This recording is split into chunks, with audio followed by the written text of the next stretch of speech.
welcome to the Flat Earth Debate Uncut and After Show. I'm your host Nathan Oakley, and if you are new to this channel, or you've not done so already, then be sure to subscribe, hit the bell notification icon and join button to keep up to date with the Flat Earth Debate. If you would like to support the channel, there is a super chat that runs alongside each of these shows while they premiere, and there's also a PayPal, Patreon and crypto link in the info box below the video. Speaking of Patreons, I'm going to do a quick shout out to all of you who do support me on Patreon, so a massive shout out of thanks and appreciation to Endless, Flat Earth Sage, Goldie McKinnon, Phoenix Rising 86, Retro Bill, More Books, Canna Bear, Fiber Oats, Michael Kahn, Rob H, John Kays, Patrick Gunnels, Will Brax, Mel B Styles, Troy Shuker, Hairy Blade, Mobile Max 777, Neo the One, Rob W, Open Minded, Reese Pound, Del West Watson, Maria Neelands, Unbelievable Productions, Blue Ridge Ranger, The Real Gabster, Liam Nedrick Jr., Abraham Mohammed, Adrian Quintana, Skeptic 936, Life is Short, Texas Mike, and David Wayne Foster. Another massive thank you to all of you for supporting me on Patreon. Now I will hand over to whoever is in Gilded and G+, so you can enjoy their dulcet tones while I set up for today's live show. Hear each other anymore, and it's not how we want to behave. You know, people are just asking questions, and sometimes it gets difficult to hear each other. I think on the because we can't see that someone wants to talk, right? If people are on Google Meets, we don't know if people are intending to talk. But hold on a sec. If somebody's denying the existence of water, what do you say to that? Maybe you shouldn't say anything. I say, well, yeah, according to your belief, so be it. Well, that's not a belief, though. We experience water. I'm sure he took a shower. Yes, for him it's a belief. For him it's a belief system. What does he call that stuff that comes out of the faucet anyway, buddy? Does he call it water? I bet he does. The thing is that he wants you to prove that it exists, right? No, For him, baby, no, I don't bend my knee to morons.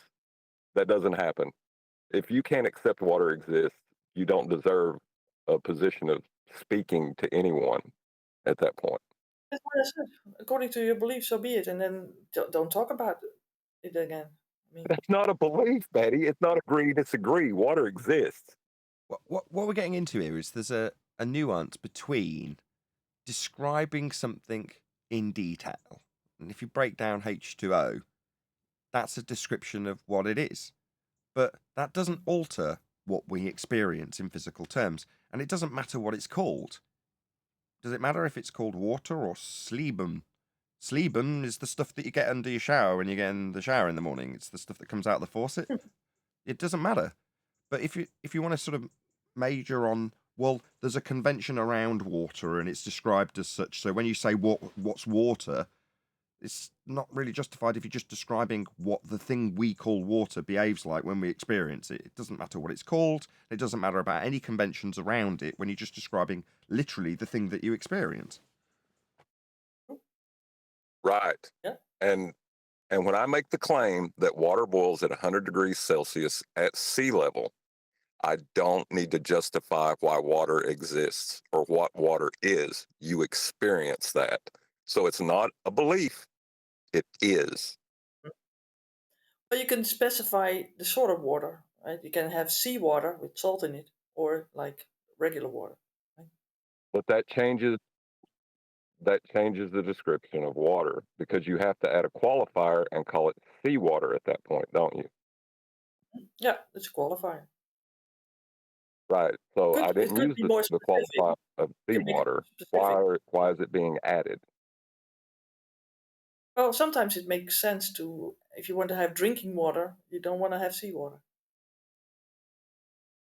No. But I understand. Hold on. The phenomena is boiling water as opposed to drinking water, which isn't really a phenomena. It's just, why does water boil? Yeah. It's like the delta, like Nathan, QE says, right? With the also with the gradients in the sky, we first have to have the medium itself, and then you can have gradients. Yeah, but it's with the waters.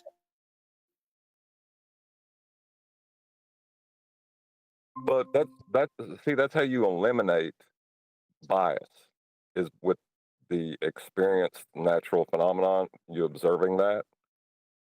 That's how you get rid of the bias in the scientific method.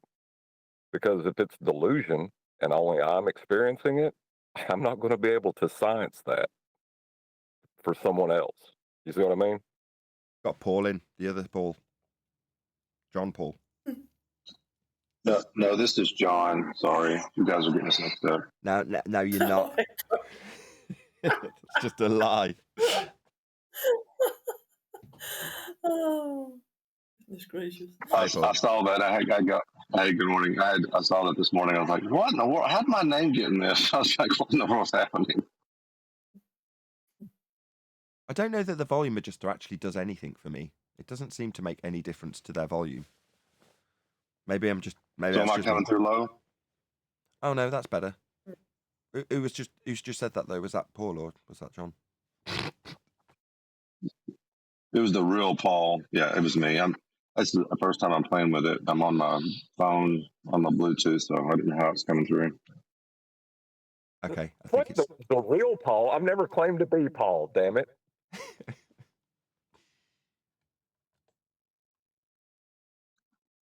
Something I told. I think I told the other Paul, the actual other Paul, yesterday is you might want to announce to for people on their phones to get push to talk to work, because if not, there's no other way to mute without push to talk on the phone. So if people use the phone, use push to talk. I think it depends on whether you have Android or iPhone, I think. Yeah, I I have know Android. mod section, and I tagged all the mods in, so anyone who becomes a mod can read that. You know, in the general chat in the mod section, I've just put down the faults that I've logged so far, and I also put it on the Skype for everyone. It's in there, that is.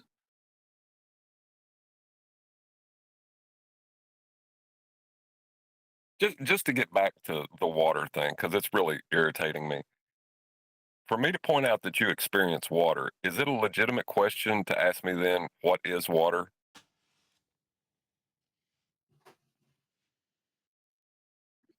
No. Well, I mean, I think you could. Well, I would say that you could experience water in different forms, but now when you say what is water, that's get more into its fundamental properties. Like, what is it made of? I would say. You're overthinking this way too much. You're trying to justify a psychotic question. Do you experience water? Yes or no? It's that simple. If you don't experience water, you're in trouble because you've never taken a shower.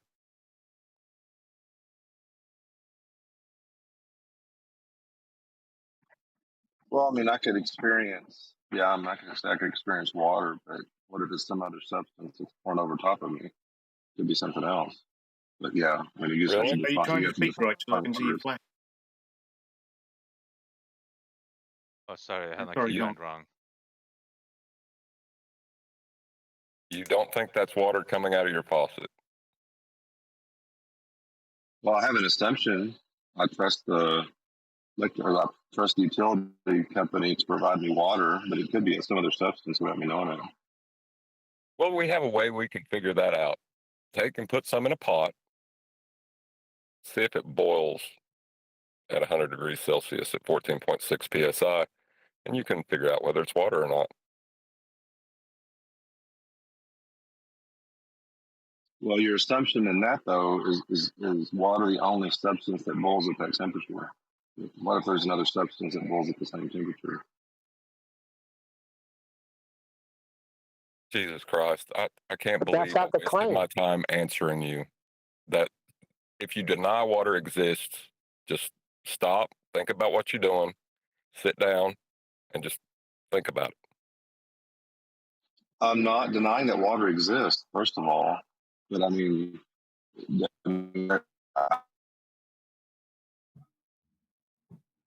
Breaking up, You're Paul. denying the water is coming out of the tap in your faucet. Or you're saying I'm that's just an making. assumption.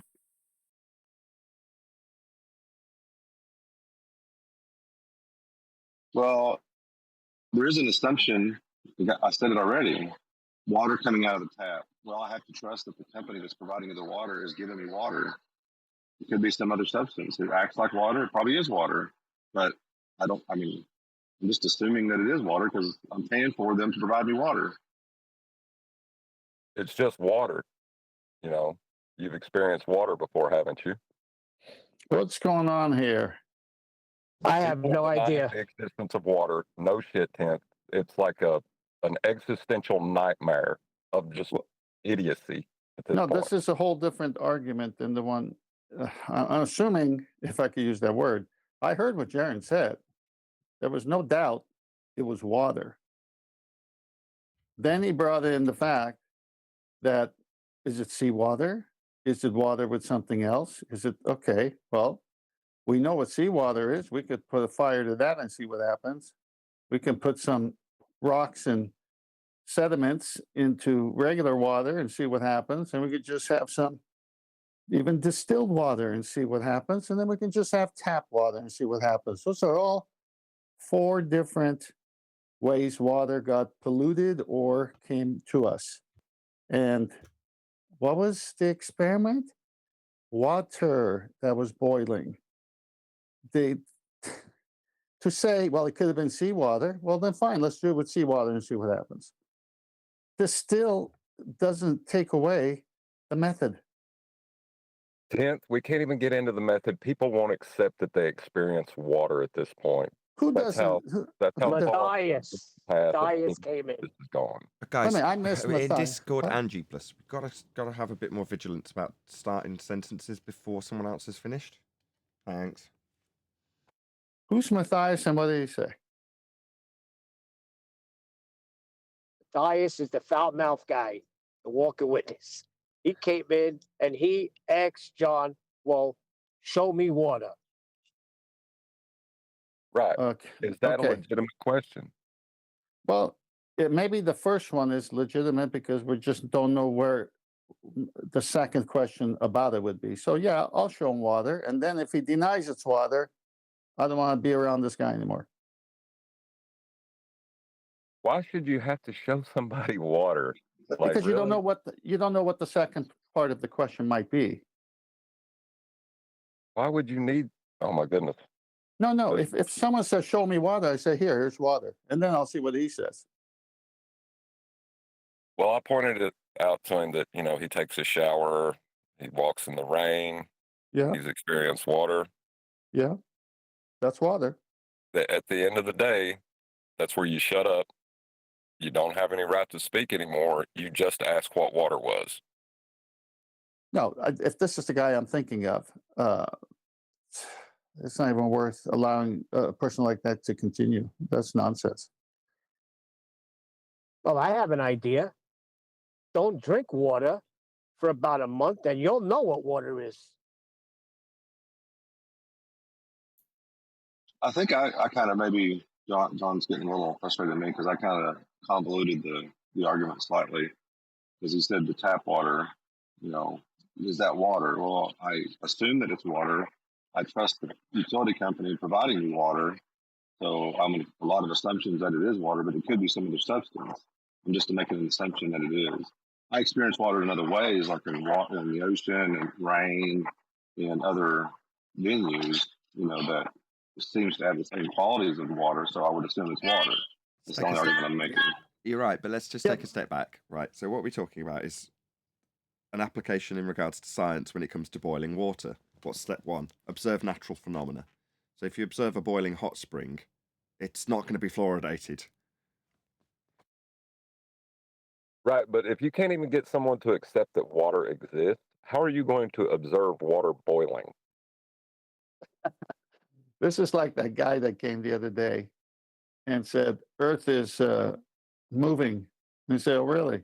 He says, yeah, the ants are moving dirt all the time. It's like, what? What are you talking about?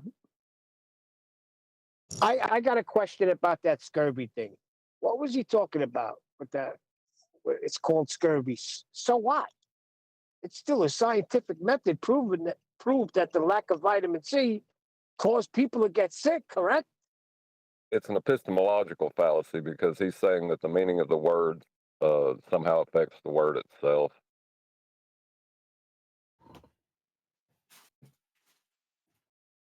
Brian Look, summarized I it. don't know where to go. Brian No, summarized it no, beautifully in the Skype chat. So what Brian said was words to the effect of, if you're going to classify scurvy as the effect that happens when you don't have enough vitamin C, you're not going to be calling it that until you establish that as the cause of the effect. So while you can reclassify it as, oh no, that's the lack of vitamin C that you've got there. Yeah, but they didn't How's know that? that, But they didn't know that, did they? You-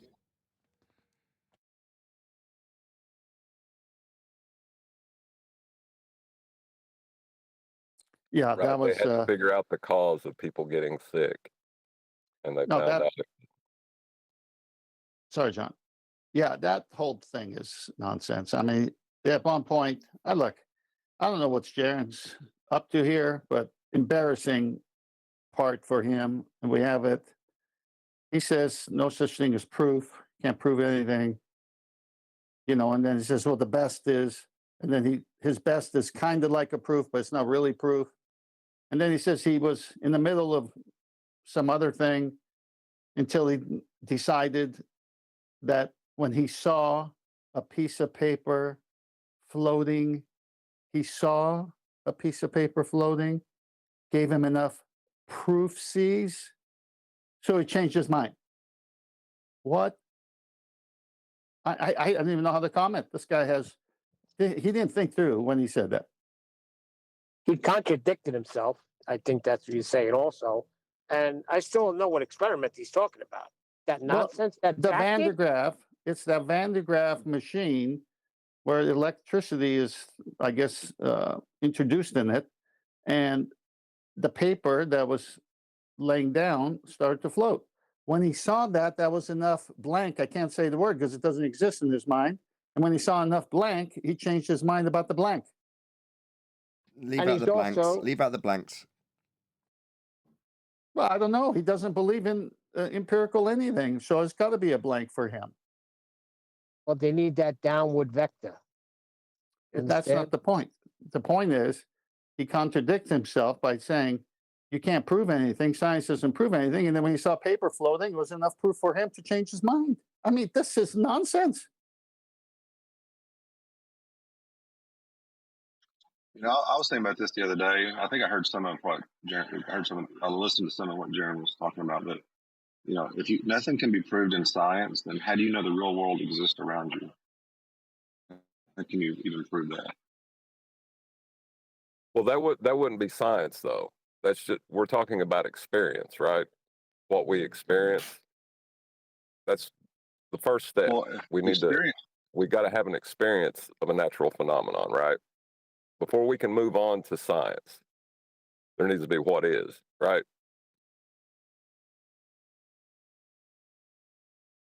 Right, but I mean that's why there's argument within simulation theory, because you could say you're experiencing something in a simulation, but is the world that you're experiencing in simulation real?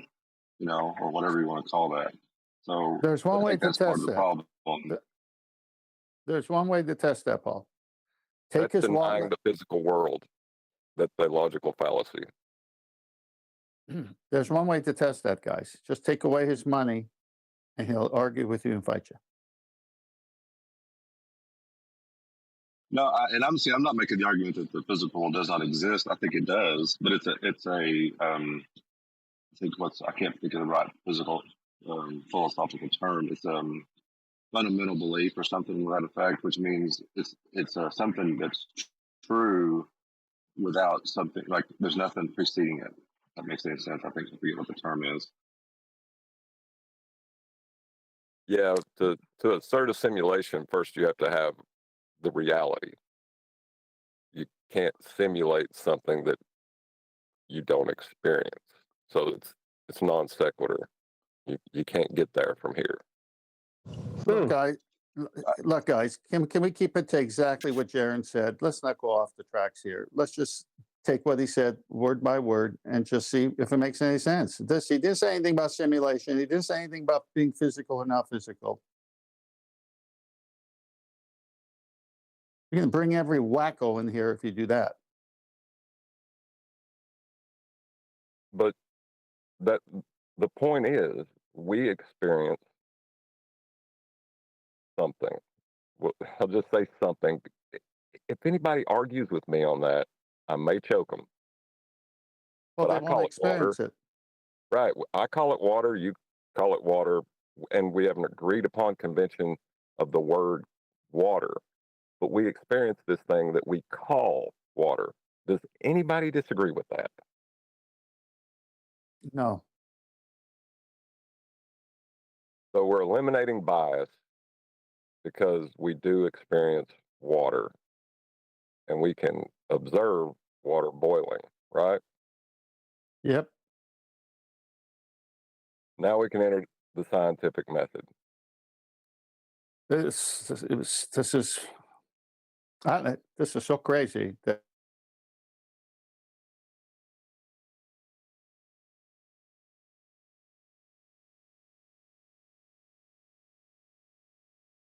I think it might be an idea to just actually go through some of what he actually said, rather than...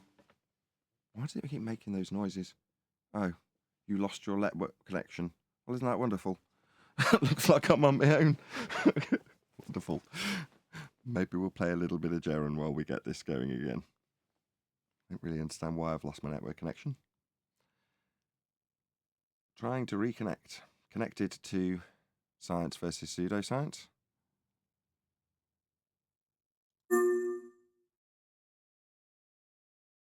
Okay, don't really know why that happened. Can you guys hear me in Gilded? Witsit and Bob. He claims he was in the middle and he was more on the relative density side until that miracle experiment by Zach.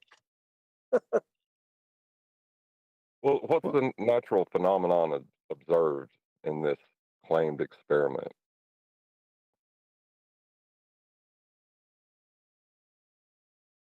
Well, it's not natural to have some kind of contraption and you introduce some kind of electricity or charge. I'm not exactly sure. I haven't seen it.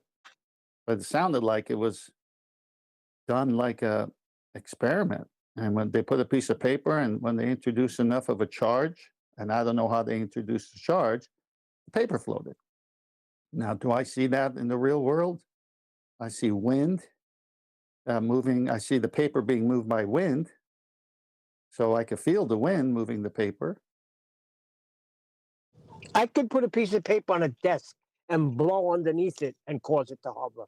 Okay. Is the claim that they were blowing? No. They were changing the wind? Is that what they were claiming? No, there was. I don't think there was wind introduced in this box. Right, let's have a listen. That's going to be the most sensible thing to do. With examples of people not dying as a result of the method getting, and I'll be called a liar by Jeranism for that. Don't understand what they're talking about. Try and laugh at me or poke fingers at me. Because again, if they have a point, here's the thing about, how do I explain this? Here's how you know you're being scammed. And let's think back to what's happened over the last, 2 years. And when you're being scammed is when somebody tells you a lie, and then you either point out that it's a lie or it's clearly a lie, but they keep saying the same lie over and over again, right? That's how you know you're being scammed. So back when Nathan Oakley kept saying things like science proves this, science proves, I took him and said, Nathan, you know science doesn't prove anything, right? Like, yes, it does. Science proves everything. Like, no, science can't prove anything. It's impossible because you don't have all the parameters. He wanted to argue with me about it. So they keep perpetrating or perpetuating this lie. So to me, you're being scammed. Why? When you've pointed out, look, if we search right here, I'm just going to search. Does science prove things? Now, we would think, of course, science is going to say they prove things, right? But they don't. They don't even say it. Because... Okay, I'm going to stop there. Has anybody got comments before I pipe in about... Absolutely. Let me go first. You know, I can go right now to Google and do a search for flat Earth, and you know what we're all going to get the first 20 pages. It's not the same as it was 2 years ago. So here's Jeren doing the same thing. My goodness, Jeren.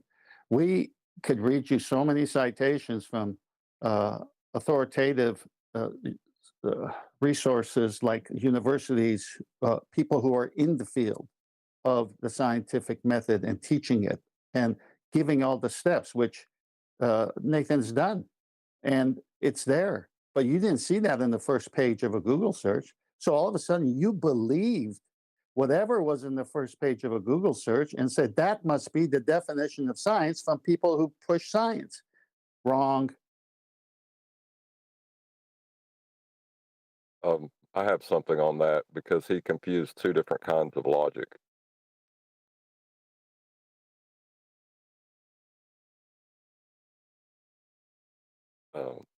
Deductive logic is not used in the scientific method.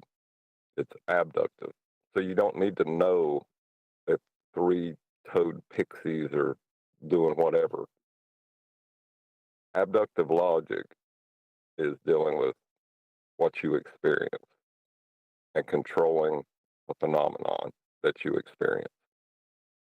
The cause of an effect. Not deductive or inductive. Abductive. Okay. But more specifically, the very last few words, which I'll just play again. Okay. No, science can't prove anything. It's impossible because you don't have all the parameters. You wanted to argue with me about it. So they keep perpetrating or perpetuating this lie. So to me, you're being scammed. Why? When you've pointed out, look, if we search right here, I'm just going to search. Does science prove things? Now, we would think, of course, science is going to say they prove things, right?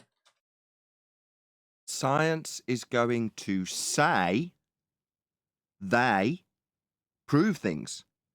Science isn't a they. It doesn't have lips. It doesn't make any declarations. It's a method. So what Jaron's done is taken a method and turned it into what men say. So science is going to say, science doesn't say anything, Jaron, you complete clown. It doesn't have lips. It's a method. But you're referring to what men say, aren't you, Jaron? Yeah, that's not what science is. It's a method.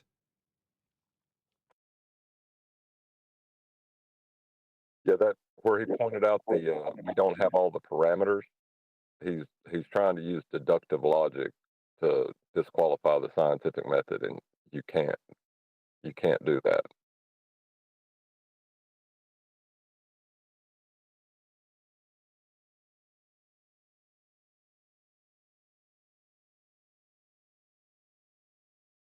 Can He you guys hear me? also says it's a scam and it's a lie. Now, for him to come and say the scientific method is a scam and a lie. Now, where's his basis for that?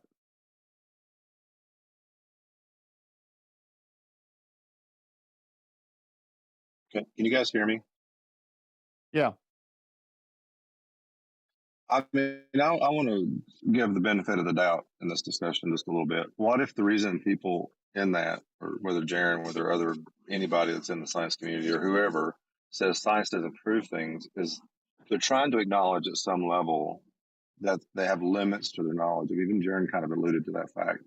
I mean, we do have limitations on the nature of our understanding of the world. Because that's in play, they say, well, we don't prove things. We just kind of have evidence for whatever you want to make that argument for. But What's evidence, Paul? the way you empirically do anything is Sorry, to just prove before you a carry yes on, and Paul. no scenario. Paul, what's evidence? Oh, I think it's proof, and I agree with the idea that it's evidence and proof are virtually the same word. But I mean, I'm just trying to give a caveat to the discussion. You're giving a caveat, but based on the idea that what Jaron's postulating, which is to say that nothing's proven, it just provides strong evidence. Oh, well, let's look up what evidence is in Cambridge Dictionary. Anything that helps to prove that something is true or not. So it's just strong. No, I agree with that. Strong proving whether it's true or not, then. Not proof, but strong showing whether or not it's been proven or not. That's what evidence is. So he's saying nothing's proven, but I can provide strong proof for it. Because that's what evidence is. Well, and if you think about it, it's an algorithmic system. And that's why I don't agree with them saying it's just proof and evidence are two different things. But it's a mathematical equation. 1 + 1 = 2. It's either 1 and 1. If those two things are equal, then it's 2. So even in the scientific world, if you want to give it that, it's a mathematical construct. They just using words instead of numbers. It's the same idea. That's why I don't think that this semantical thing that they pull is crazy. Well, Nathan, when he saw the paper floating, was that evidence for him to change his mind? We haven't got to that yet. Let's move No, on. no, a I little bit. know. Oh, okay, I'm sorry. Go on. Well, in essence, we're covering the fact that we've got a reification fallacy at this stage. What Jaron's doing is he's saying, science doesn't say they prove things. Listen to these men throw the method of science under the bus by saying it doesn't prove things. Yet that's what men say. Science is a method of establishing cause and effect through systematic experimentation based on a hypothesis. That's not what men say. But you've been duped by what men say, Jaron, when there's an empirical method available, and you're telling us that science says it doesn't prove things. Oh, right. Is this Mr. Science? No, it isn't. It's a reification fallacy. I bet the sources he drug up are the same ones that QE pointed out didn't have any scientific hypothesis to back their assertions. That's why I kept leaving long pauses. I was hoping someone would get there. Exactly. Who are the people saying science doesn't prove things? Oh, well, shockingly, they're the same exact people that lied to you about being on a ball and claim that they had experiments and science. But their science, which has no empirical validity behind it, doesn't prove anything. Yeah, that's because it isn't science. More accurately, what they should say is, we don't have any science. We say we've got it, ergo pseudoscience, but our pseudoscience doesn't prove anything. Science, on the other hand, absolutely does. They just didn't have any and need to throw it under the bus. So when their story changes, which science does not, they can have an excuse for doing so. I think that's why I was trying to make the argument that it's an algorithm, so to speak. It's either a true or false statement. Either your hypothesis was proven true or your hypothesis was proven false. And you can actually even do conditions, like the seawater or the water thing. It boils at 100 degrees at sea level, 200 degrees at sea level, whatever it is. But the qualifier, if you change that one parameter, then the statement would become false, which means if you're at a higher altitude, it would be less, maybe 180 degrees it'll boil at. But certain parameters will change it whether the statement is true or false depending on the parameters. No, that's not true in science, though, is it? Because in science, you're only varying one thing, the independent variable. Everything else is held constant. So if you say, well, if you change something else, well, then you're not doing an experiment. You're not following the method. The method's got that built in to stop that from happening. No, I'm just saying, like, if you say water boils at 200 degrees and that's all you say, then you show that it boils at 180 degrees at a different altitude or whatever. That's what I'm saying, in that your statement would be false in that specific category. But yeah, if you hold things constant, you change one parameter, then yeah, you're proving your hypothesis either true or false. Okay. I mean, you can give the full disclaimed formulated hypothesis with controls. You can say, as a result of your supposition of cause, that water will boil as a direct consequence of heat at 100 degrees centigrade at sea level or 14.7 psi. Well, that just states the controls.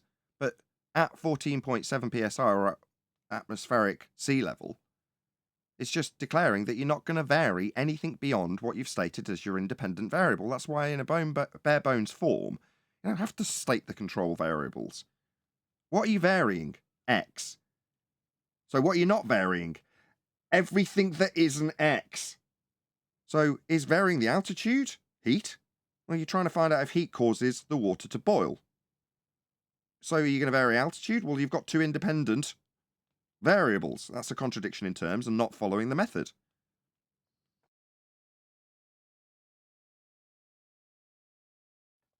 You move on a little bit. But they don't even say it. Because anybody in their right mind is smart enough to go, nope, that doesn't make any sense. How would science prove anything? Because in order to prove something, you have to have all possible scenarios included. So I don't care what test you do. Number one, who gives the results of scientific experiments and tests? Is it human beings or is it God?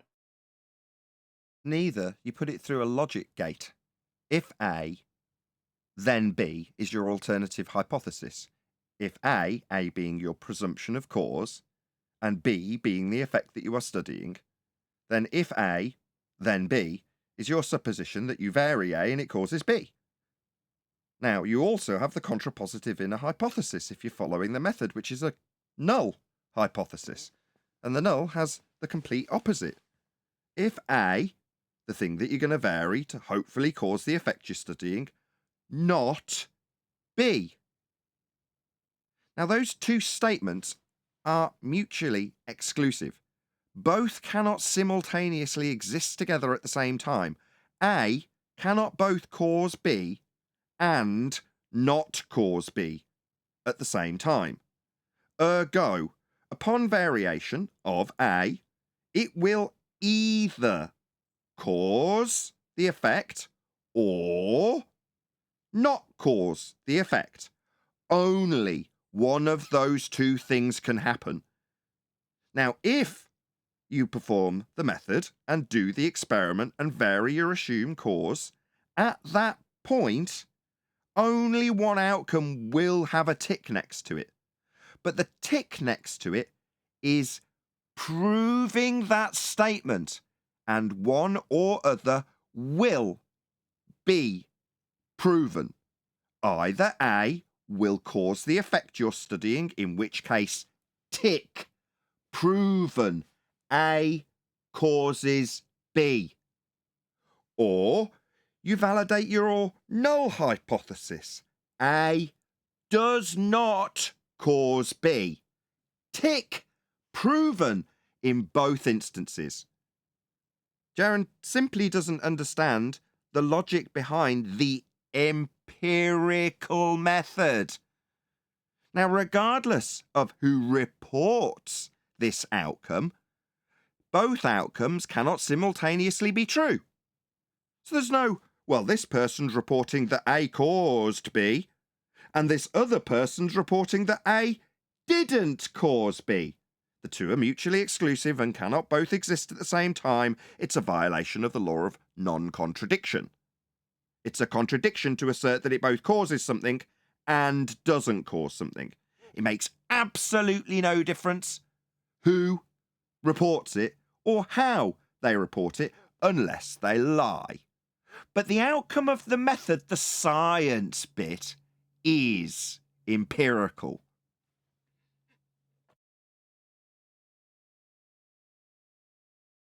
Anyone got anything to add? We'll move on a little bit more if not. That might be a little bit painful if you accuse somebody of scamming for asserting that the method's empirical, which it is.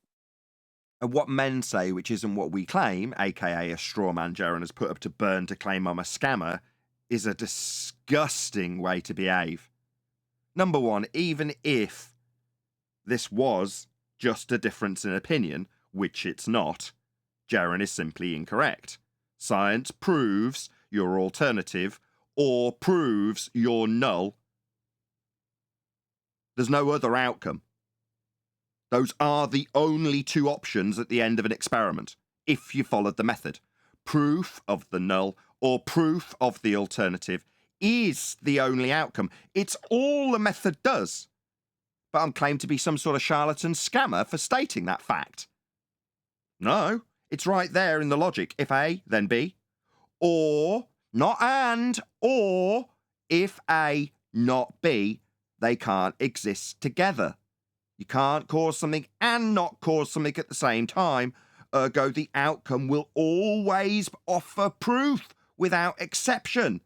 So, this isn't agree, disagree. But even if it was, it wouldn't be reasonable that somebody who's considered to be a flat earther alongside me is calling me a scammer? What, because of your misapprehensions and misinterpretations and lack of understanding and ignorance of science, you're going to call me a scammer? What bloody outrage. I'd be furious if I were you, and maybe we all need to apologize to Witsit. Maybe that's what it is. No, that's not. That's not what it is. What it is pseudoscience has been caught out, and both sides don't like pseudoscience. And what Jaron has done is thrown real science in the same pile of pseudoscience. We haven't done that. We would say something to the effect of, if they, of course, when it's applicable, if they had followed the scientific method on all the things that are claimed today, we wouldn't have all the pseudoscience when applicable. So the problem is what he's introducing is pseudoscience. That is Jared, because he's saying you can never know all the variables. You can never know what something else might be. Well, when he looked at that paper floating inside of a controlled box of some kind, well, what if the box was bigger than Jared? What if you were at a different altitude and did that, Jared? I mean, we could say the same thing and go crazy with you. I mean, it's nonsense where he's going with this. He's trying to get rid of the one thing that if followed wouldn't have allowed anyone to be in the mess we're in today. He's trying to get rid of that. When really we're all fighting, including him, pseudoscience. Let's throw out a definition at this point then. What is pseudoscience? So from Oxford Dictionary, a collection of beliefs or practices... start again. A collection of beliefs or practices mistakenly regarded as being based on the scientific method. That's the definition of pseudoscience. If it's mistakenly believed to be based on the scientific method, that would be science. And it isn't. It is, by definition, pseudoscience. Ergo, when you claim you have an experiment, that would be a hypothesis test contextualized when talking about nature, and you haven't, you're automatically, by definition, pseudoscience. And that's the objection. That's what this is really about. These guys are claiming ether, and we're saying, no, if you've got a natural phenomena to study, you can give us the cause of it based on a method that's empirical. And they've had to throw science under the bus. They've utilised the magic words of science when they've told you they've got an experiment for ether. Well, I saw the experiment Zach provided, and it was strong evidence. Well, that'd be proof. But proof isn't real when science says it. Yeah, because that greases the skids to change the story when it doesn't make any sense, when it's proven wrong. Meanwhile, the actual method of science, which he's not attacking, he's attacking what science says. Because he doesn't understand that science isn't a man with lips that can say things. That's men with lips that say things that you're attacking, Jaron. Science has an empirical method behind it, and the people you cited don't have it. That's why they and you need to throw it under the bus when people like us expose that what you're calling an experiment isn't a hypothesis test. And the only reason you're calling it an experiment is to create the illusion in the mind's eye of the person who hears it that you've got some form of empiricism. That would be strong evidence, aka proof.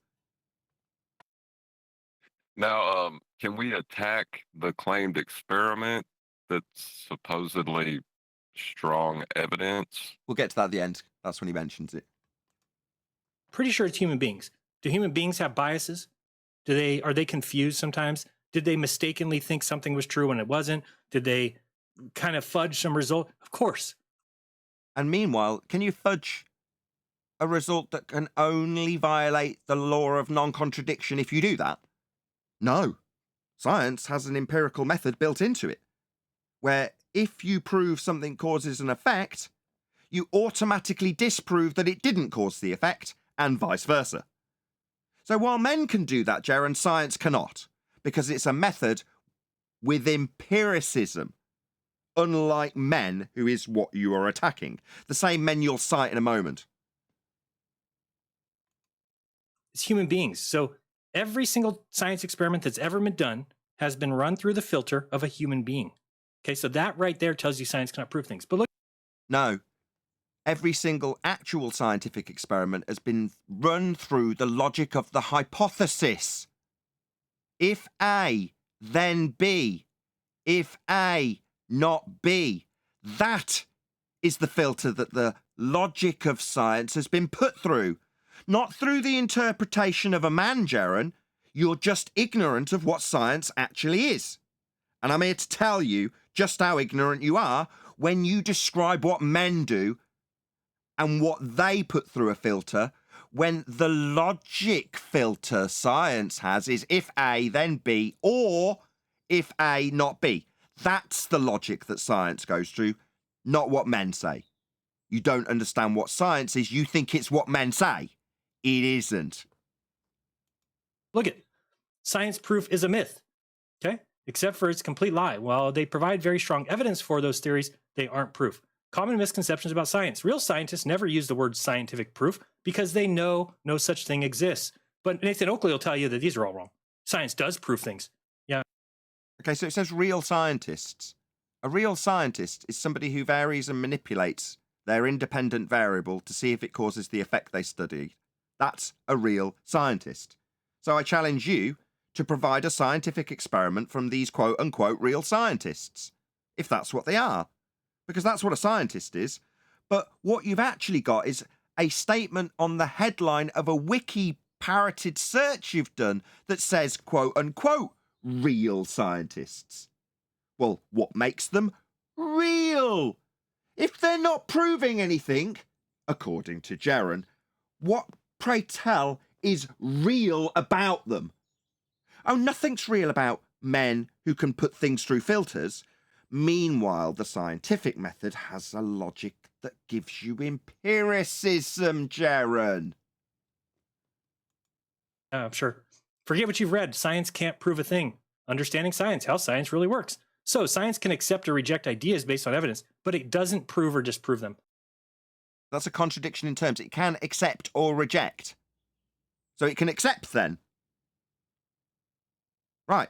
Well, in a hypothesis, you accept one or other of the statements you provide in the hypothesis. If A, then B. Or if A, not B. That's what you get to accept, one or other of those two outcomes, after you show it happens. Or doesn't happen. And if it doesn't happen, you prove it doesn't happen. Scientific evidence, concept of scientific proof.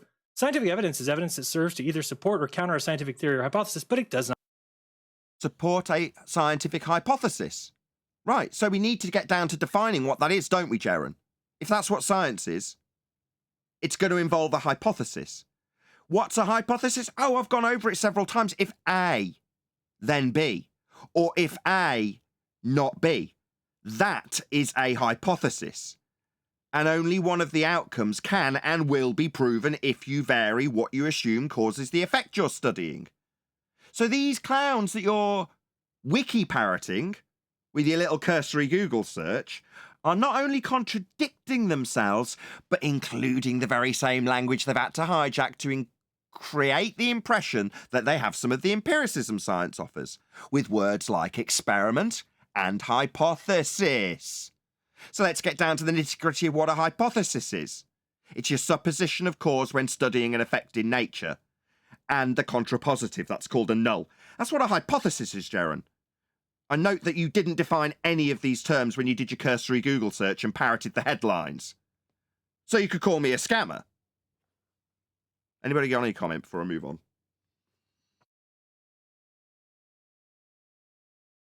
Yes. The scamming is being done by Jeran by not being truthful himself. I mean, this is evidence just from what you just said.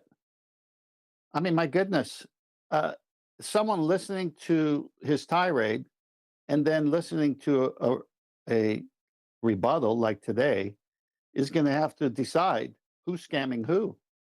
To go to a wiki search or a first page of a whatever Google shows and rest your case there when we've offered valid citations from EDU sites and actual people who follow the method, which would be totally opposite of what that first page of Google said.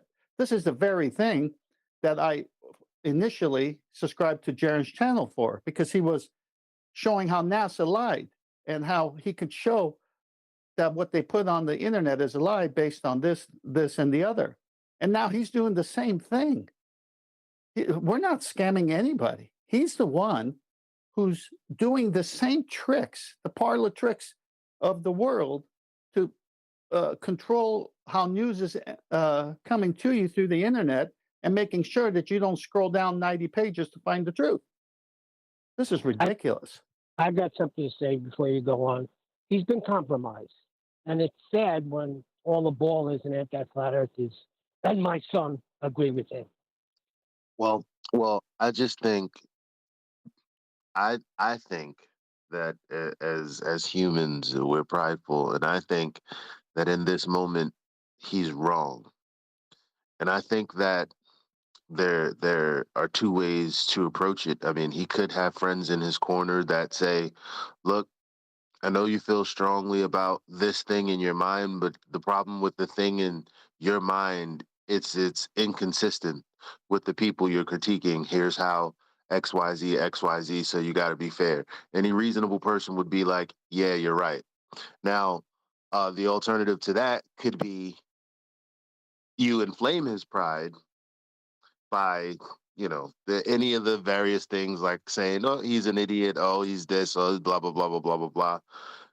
I mean, somebody has to talk to the man and let him know what you think about us ain't what it is. So can we make a bridge and walk across? Hold Or on, Nathan already talked to him. He said when Nathan Multiple said that to was the. years As has ago. QE. Come on, fam. Oh, okay. All right. Well, he's right. He's right, Well- Eli. I've spoken to Jaron about this on multiple occasions. I've sent him endless links. So he's got good research to go and check and validate and double check. Not just go to a cursory search based on your affirmation bias. Does science prove things? Oh, that's not a biased question to ask Google. Especially as we're exposing how the people who say science doesn't prove things haven't got any. Just like Jaron when he says he's got an experiment. He doesn't have a hypothesis test.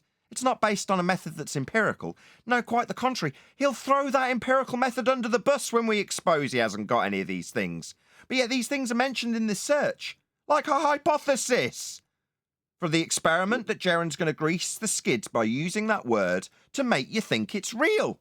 Tell you it's strong evidence, aka proof, when simultaneously denying that science offers any. I do also take issue with the flavor of I hear a lot of people on that side, or that stem from listening to the people on that side. They'll say, "Yeah, we're doing real science, not just sitting at home talking about the same stuff we've known forever, like water boils." Oh, how nice. So they don't deny water boils No. because of heat? No, hold on, John. What you're saying is that the claim that comes from the other side is that they do real science. Like, well, okay, well, what is real science? Let's get down to the nitty-gritty of defining it then. Yeah? Now, if you're going to define it as maybe making up a few stories based on looking at things happening or creating a man-made device and seeing what that can do, and then describing a phenomena in your world based on the device. A bit like a Van de Graaff generator. You could do that, but we'd have to see how that method, when used, actually offered anything useful. And then compare it to an easily citable method known as science. Now that method, if A, then B, if A, not B, that's a hypothesis. You vary A and see if it causes B. If it does, tick, proven. You vary A, it doesn't cause B, tick, null, proven. You're proving something. It's got that method that offers empiricism in terms of the logic behind it.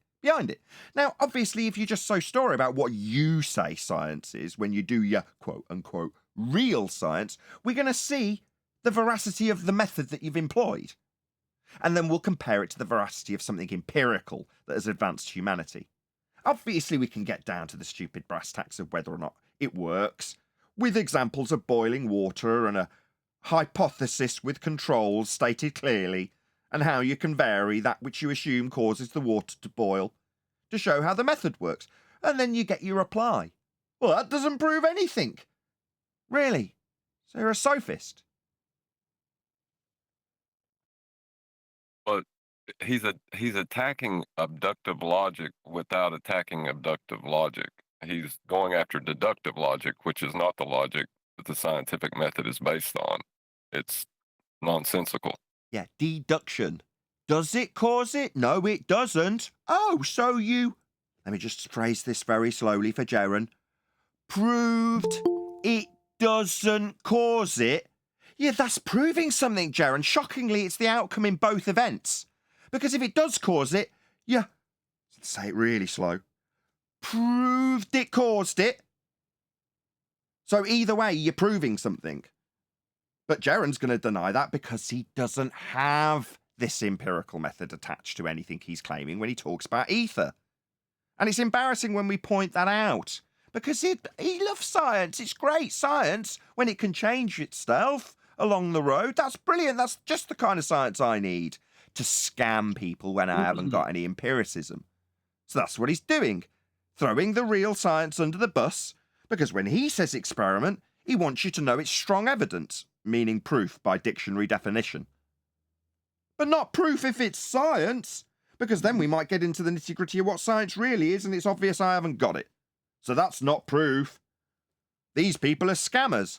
That's what scammers do when they're caught out scamming. They project their con directly onto the person who's called them out. Me. So Jaren's calling me a scammer? No, he's using a little bait and switch with electricity and electromagnetism and calling it ether. That's a bait and switch, otherwise known as a scam. Because he's not showing you ether. He's telling you about it and pretending it's in one hand, and then from up his sleeve he brings something else. Electromagnetism, that's not ether. That's a bait and switch con. Now I'm calling that con out. Gloves are off now that Jaren's decided to strike first by calling me a con for declaring the empiricism that science offers, and it does, when he's bait and switching you with electromagnetism. Is that a Van de Graaff generator generating ether or electricity? Oh, that's a bait and switch. That's a con. He's conned you with it. You thought he was selling you ether. No, he isn't. He's conned you. He thought he was selling him an experiment, but again, he hasn't got an experiment. He doesn't have a valid hypothesis to go with it. It's just a con, a scam, a lie. So it's needed when someone's on the fringes saying, oh, by the way, this is how the con works. Well, the con is the same con that the Globes use. They hijack the words of science to create in the mind's eye of the person who hears it the impression of empiricism. The same impression Jeren wants to give you when he talks about his ether experiments. It's a magic word. The only problem is an experiment's a hypothesis test, so you better damn well have a hypothesis, and it better be valid. And it better be if A, then B, or if A, not B, because that's what a scientific prediction is. He just doesn't have any of that. So he's going to call me a scammer. Well, that's not tolerated around these parts. Ether, that's why. Go on, Neil. He can't show ether. He cannot show ether, Nathan. That's why this is all happening right now, because they cannot show ether.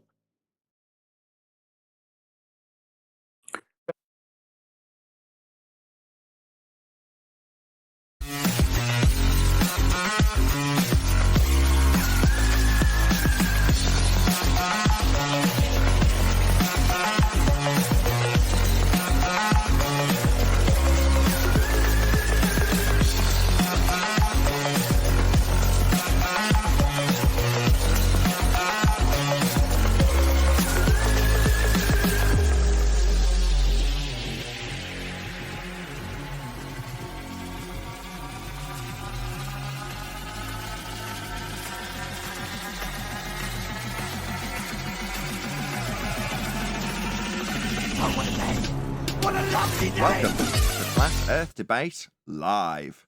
I'm your host, Nathan Oakley, and if you are new to this channel, or you've not done so already, then be sure to subscribe, hit the bell notification icon, and join button if you'd like to become a Nathan Oakley 1980 channel member and keep up to date with the Flat Earth Debate.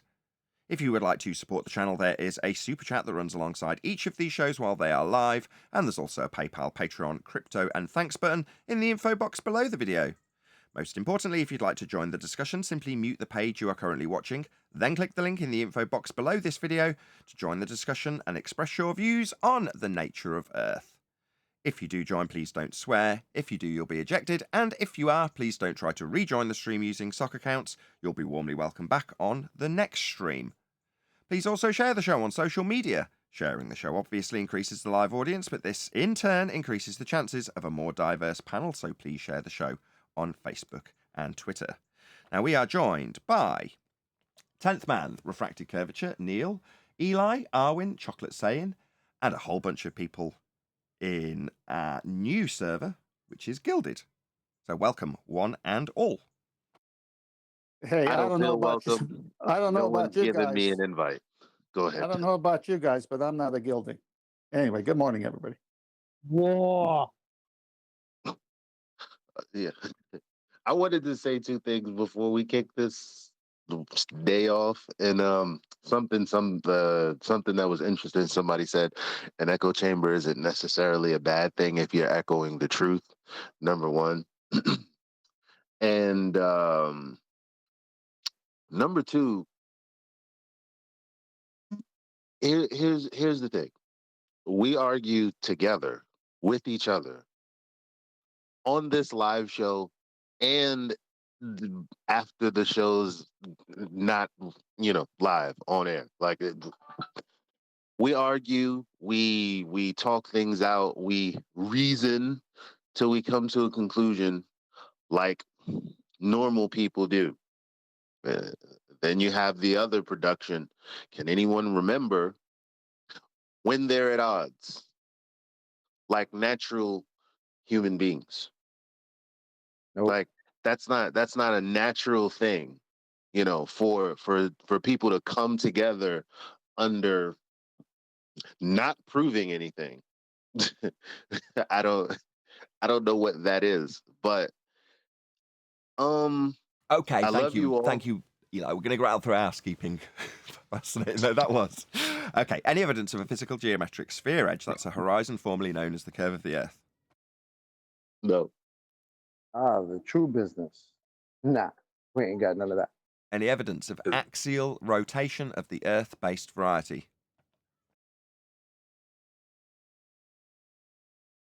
None whatsoever. Any evidence of the distance to the sun? No. Light in the sky. Okay, say again. It's just a light in the sky, and no one knows the distance to it. Any evidence that you can have gas pressure without the necessary antecedent of a container to press upon?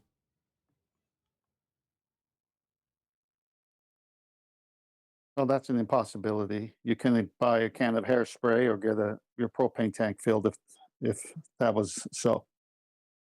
An impossibility, you say? On screen right now, we've got these high-pressure gases in a claim to be photo of our world next to a 10 to the minus 17 torr vacuum. Entropy law would dictate that the gas, the high-pressure yummy gas that we're all breathing, would fill this space.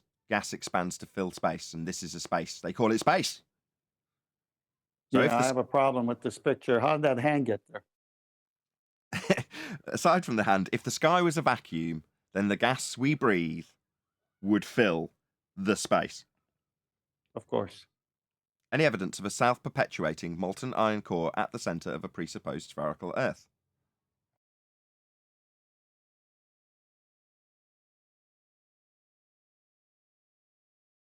Try that again. Any evidence of a self-perpetuating molten iron core at the centre of a presupposed spherical Earth? I was pausing to give others a chance, but no. No evidence for it. They say it is, just like the picture before showing the black stuff between the oxygen. No, I have a good idea. Let's ask the real scientists. They'll tell us. Any evidence that you can acquire an elevation angle measurement from a curved baseline? That's also another impossibility. Any evidence of the R value? That would be Earth radius. Well, I have a question on that.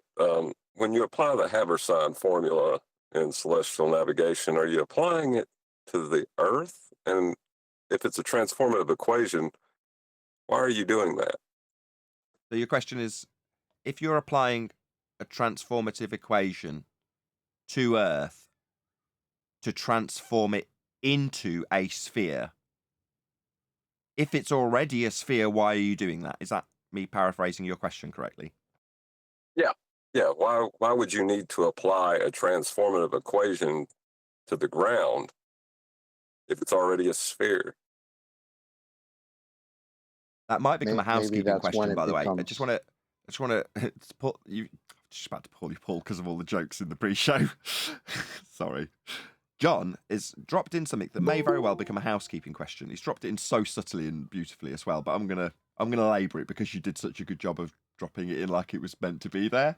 I love it. So that may become a housekeeping question. I don't know if you want to repeat that, Paul. John. What are you applying the Haber-Sign formula to in celestial navigation? If the Earth is already a sphere, why does it need to transform into a sphere? Welcome, Adam and Arwin. That would be Super Saiyan sphere. It's already a sphere, but then you got the next power up. Jesus. Okay, the next couple of questions. I don't know how long. If someone can tell me, it'd be great. These have been housekeeping questions. But I'm going to focus on them specifically at the end of this housekeeping session because they lead us into the critique, which we're going to do throughout the rest of the show. It was also done partly in the pre-show, so if you remember, you'll see the first half, if it's even that, maybe not half, but a percentage of what we'll do overall. And it may spill into the after show, we'll see. But I'll ask the question first. Any single viable hypothesis from any of the fields of astronomy, cosmology, or astrophysics? I bet you'll find a bunch of people in those fields that claim they've done science, but I don't think you'll find a hypothesis for any of them. Do you think you'd also find a similar bunch of people claiming that science doesn't prove anything? I bet you those are the same people, happenstance, huh? Do you think the people who haven't got a hypothesis, therefore haven't got any science, would be the type of people that would say, oh, well, science doesn't prove anything anyway? Well, if Maybe. you want to, hello everyone.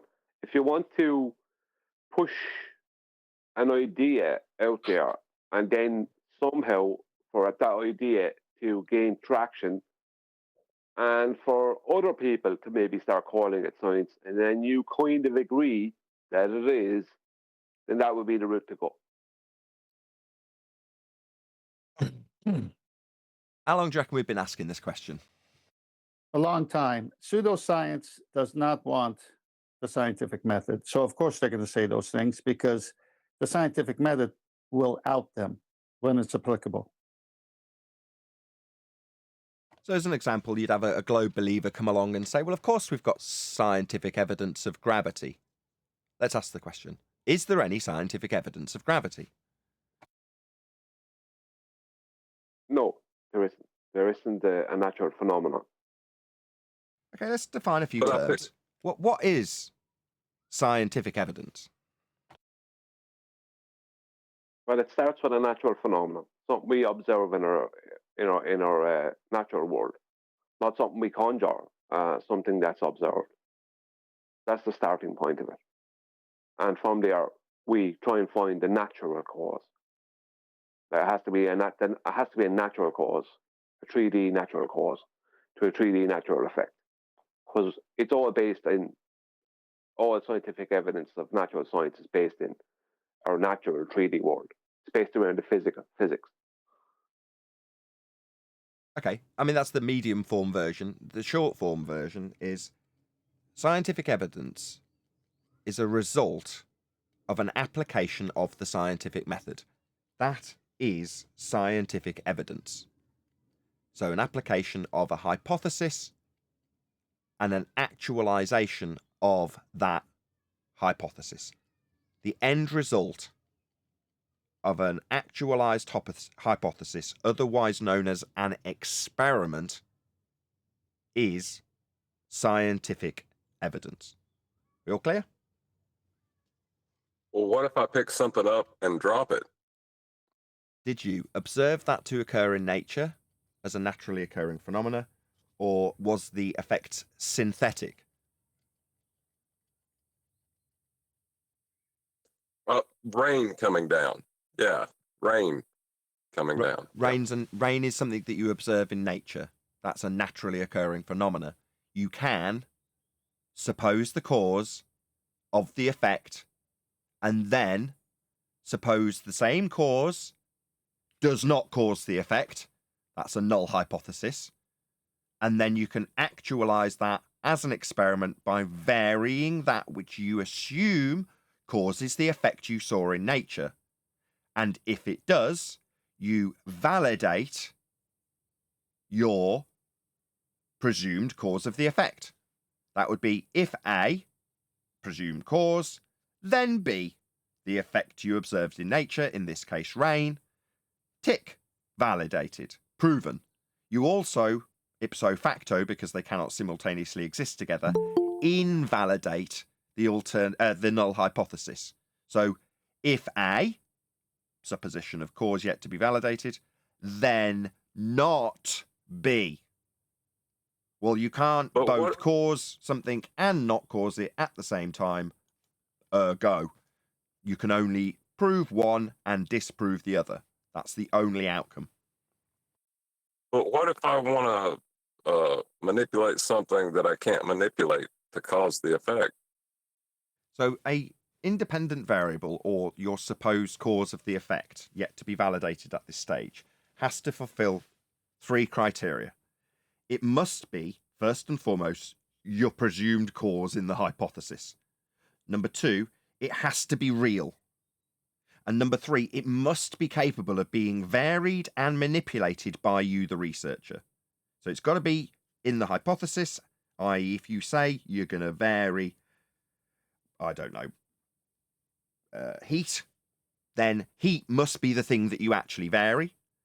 Heat must be real, and heat must be capable of being varied and manipulated by you as a researcher. That's it. You can't vary gravity, though. Right? It's got to be real. That's starting point. First thing, it's got to be real. Well, then you'll never get any scientific evidence for it. No, if you can't vary it. Correct. If you can't vary and manipulate it, or in this case, in the case of gravity, it is not real. It's a conceptual medium, 4th dimensional space-time bending. That's not real. That's a conceptual space-time. And that can't be varied or manipulated, nor is it real. It's a concept in maths. Therefore not real, therefore not capable of being varied and manipulated. And if it is, by chance, written down in your hypothesis, then your hypothesis isn't valid because that independent variable can't be varied and manipulated. Well, you'd have to nail down what gravity is with a definition that can't be changed afterwards. And Well, then it you could doesn't- decide on whether you could vary this thing or not. No. It doesn't base itself on a definition of something. You can define it as whatever you like after you've observed it. You can describe it however you like after you've physically experienced it. The description's not important. The physically experiencing and being capable of being varied is the important bit. What you call it or how you describe it is not. Well, if I say that I'm varying gravity because I have one definition of it, and you say you're varying gravity because you have another definition of it, then we both might say gravity proved or disproved something. Yeah, and I would say that's fine. I don't mind that there's some ambiguity in you two clowns that have different versions of the same word. It doesn't matter. Just show me, whoever, person A, just show me your gravity and then show me you varying it. What you call it is irrelevant. Call it Slukel Dörpelgertz. Doesn't matter what you call it or how you describe it. Just show it me, then vary it, and when you do, if the effect we're studying happens, you've ticked your alternative hypothesis and proven it. That's all that matters. Doesn't matter what it's described as prior to you varying it, or what you label it. John said rain coming down. The bias there is that gravity is causing rain to come down. But the problem is, how do they get up there in the first place? So there's no such thing as that gravity No, that they're that's not a problem. trying to claim. That's not a problem. Your supposition, of course, that could almost, if you formulated the null, be a viable hypothesis. But for the fact that I've already gone through the fact that your independent variable isn't real and can't be varied. So you can say, if gravity, then rain falling, or if gravity, not rain falling, but then you have to vary gravity to show if it does cause rain to fall. Yeah, that would be, you'd end up, what you would do there is you would vary weight and density. So, and then you start claiming that weight stop. and density. Stop. So again, I gave you 3 criteria. Number 1, it must be the thing in the hypothesis. If the hypothesis is if gravity, then rain falling, you don't then vary a Van de Graaff generator. Okay, I'm only saying what fellas do. I'm just talking about what fellas do. You're keeping this strict to the scientific method, Nathan, and you're right there. But I was just taking what John said, and you can't even apply the scientific method to this one.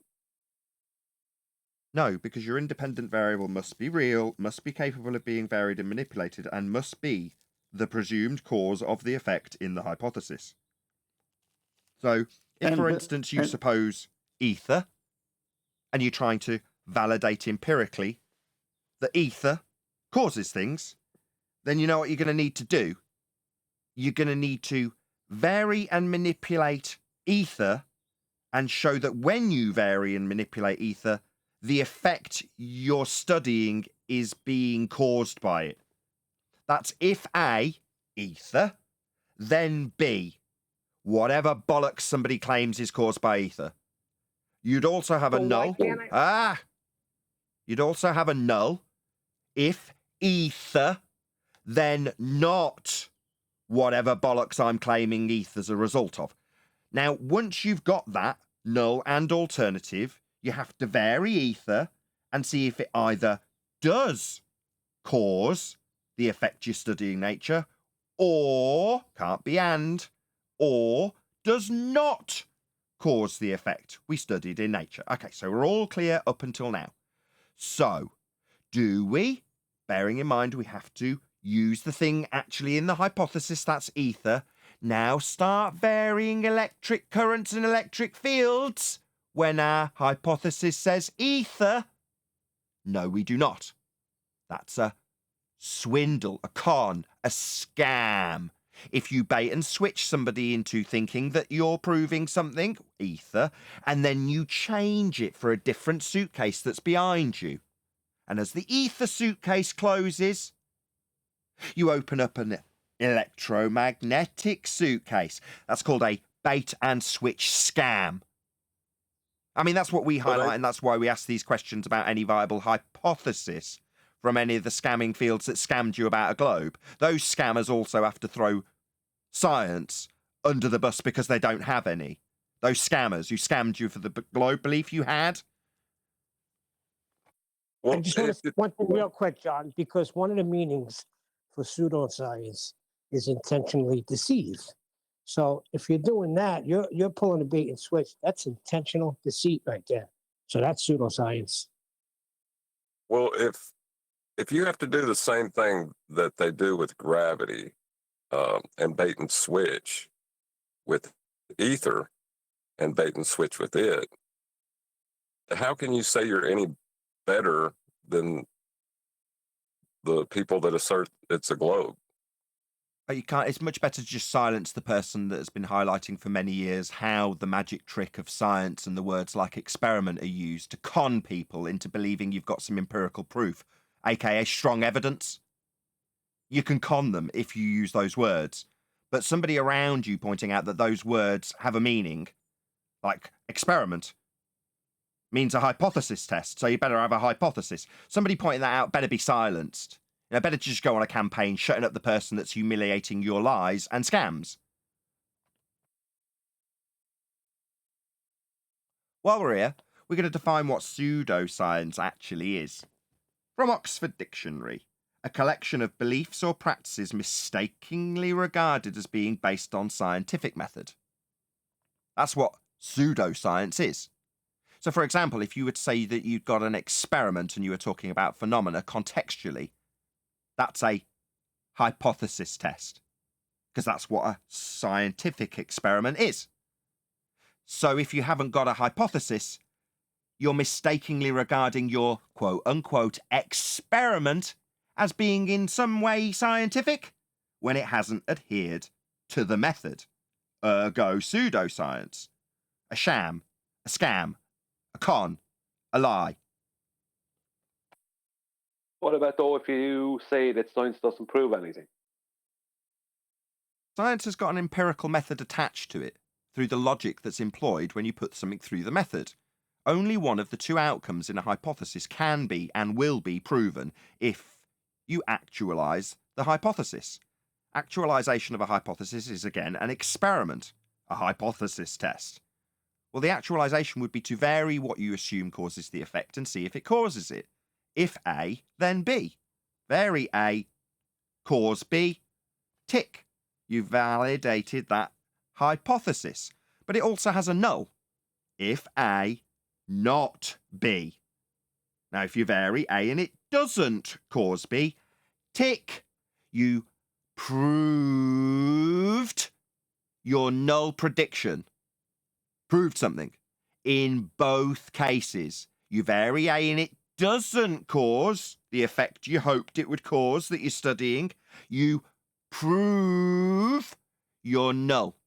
And as a result of only one of these two outcomes being possible, and one of them will be the outcome, and both are proof positive, tick, proven, you will and can only prove something if you put something through the scientific method. It is empirical. So to suggest that it doesn't prove things would require a bit of investigation. And what we have found over the many years that we have covered this is that the people who say science doesn't prove things are actually providing you with just so stories about things that they call experiments and aren't. They're just so stories based on man-made parlour tricks. And when they're shown to be incorrect, they can alter their parlour tricks and alter their stories to fit the narrative as opposed to the empirical data. The proof that you will get if you put it through the scientific method that they don't have, necessitating them to deny that science can ever prove anything.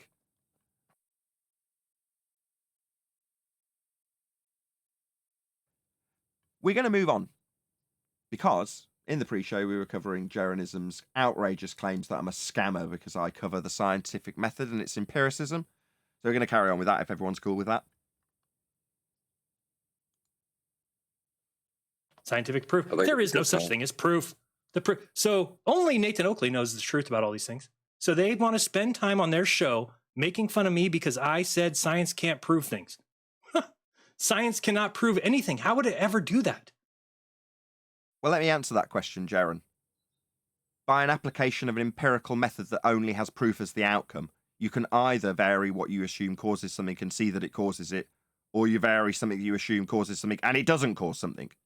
And if you vary it and it does cause it, then you've, let's get your ears pinned back, Jaron, proven your prediction that it would cause it. However, if you vary and it doesn't cause it, you have, that's all right, pin your ears back, sunshine, proven your prediction in the null. In any event, regardless of which you do, so long as you've followed the empirical method of science, you will be proving something at the end. In fact, it's the only outcome of the method. It can only prove your alternative or prove your null. That's all it does. Nathan, I got to ask you a it. question. Have Go you ahead. ever stated you're the only one that knows about these things? No, I've sent Jaron multiple citations for other very qualified people who practice science. That would be application of the scientific method, who detail not only how and why you must have a hypothesis that can prove your outcome. So Jaron's very well aware of this. It's very well cited, along with the logic that goes along with it. Of course, that doesn't really help his claims of having experiments for ether. So he's chosen to do a cursory Google search here and headline parrot the first results from people we've been showing for the last 4 years. Do what Jaron is doing, that would be throwing actual empiricism under the bus, because they don't have any science either. Well, it seems to me that this whole thing's about ether and can we prove it or not? And then he starts off by saying only Nathan Oakley knows about these things, which is really a poor way to debate. If you got ether, just show us ether. Just show it to us. I mean, we've asked. So since they can't show it, isn't that a form of an add-on? Perhaps.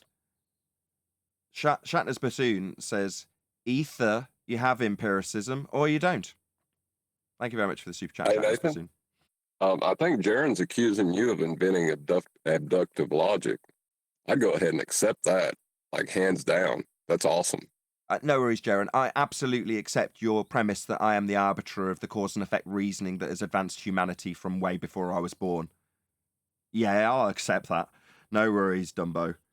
I said I'd keep this civil. My bad.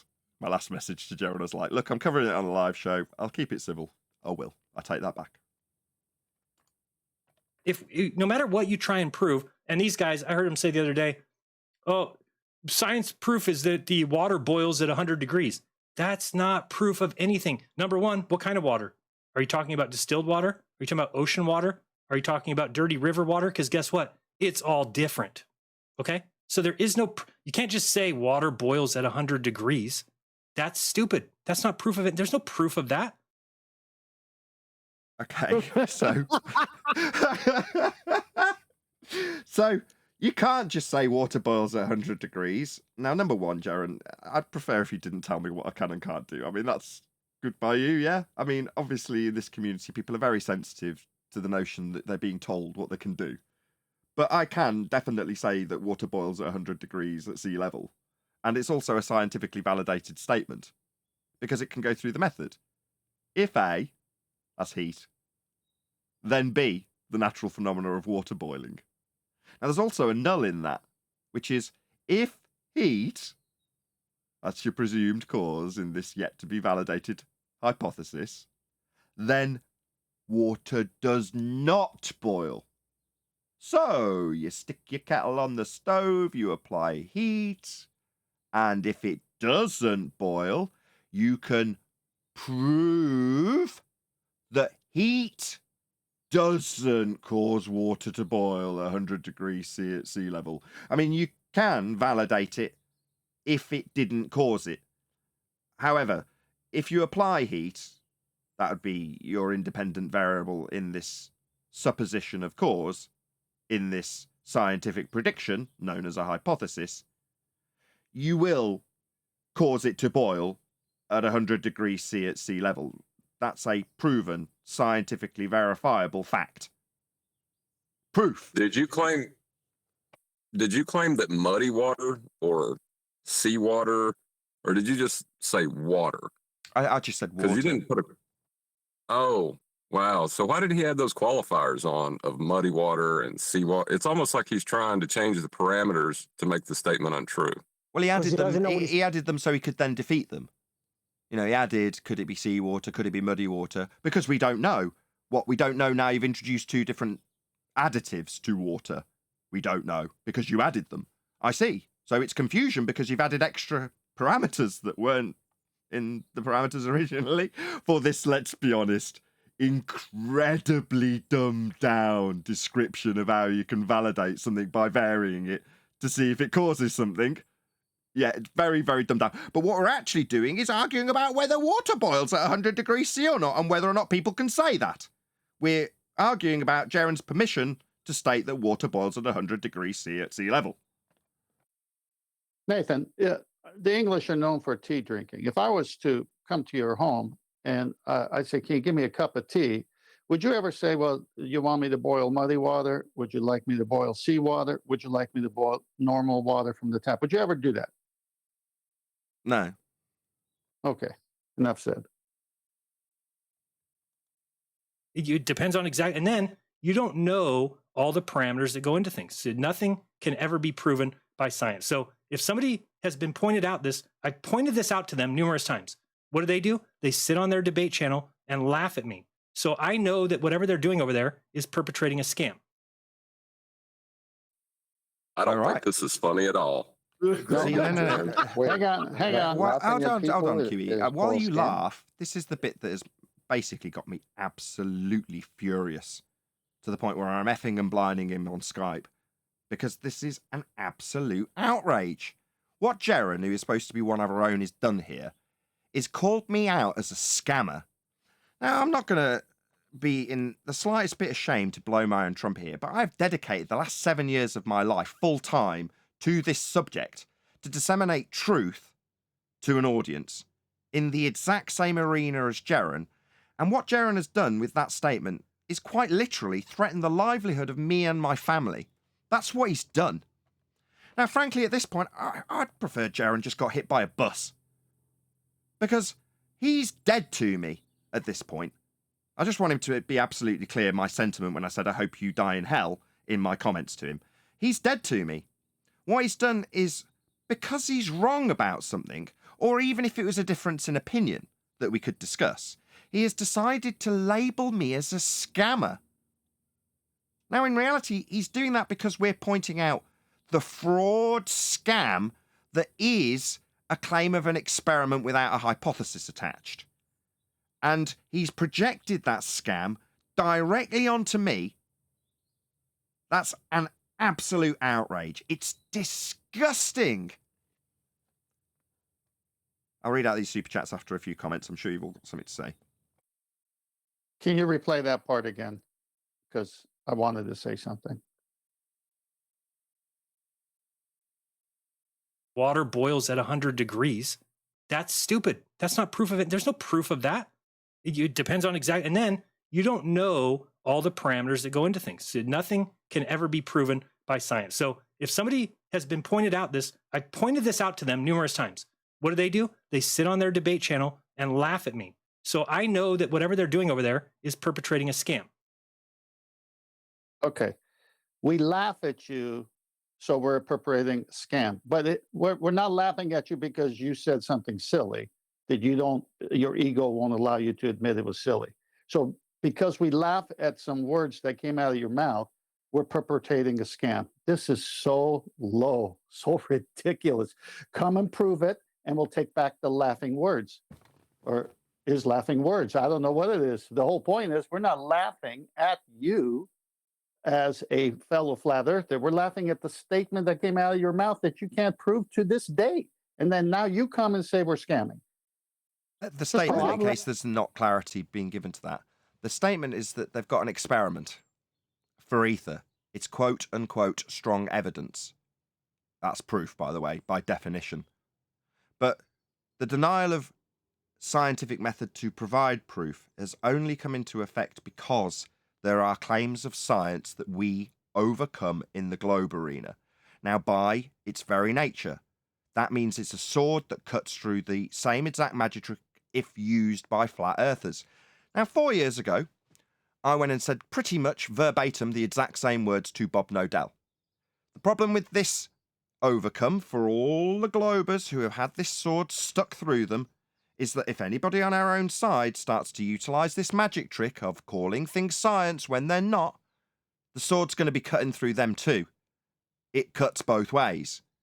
Now, I had to explain that in a way that was so detrimental to me as a YouTuber who just started trying to build a channel. Because the reaction I got for pointing out that the sword cuts both ways, and once you understand the empirical method, you'll start to assess some of your own standards and realise that they don't meet that standard. What standard, you say? Well, the method of science, the empirical one, the one that proves things. Yeah, if you don't meet that standard, unfortunately, you're going to have fellow kin, flat earthers, me, pointing it out. And they don't want that. They love the method that changes with time because it greases the skids for their own just so stories being proven wrong. And then science doesn't prove anything. I mean, we can change this story. Really? So why are we listening to it now if it could change in future? Because it's not empirical? Just true for the now? That's not how science works.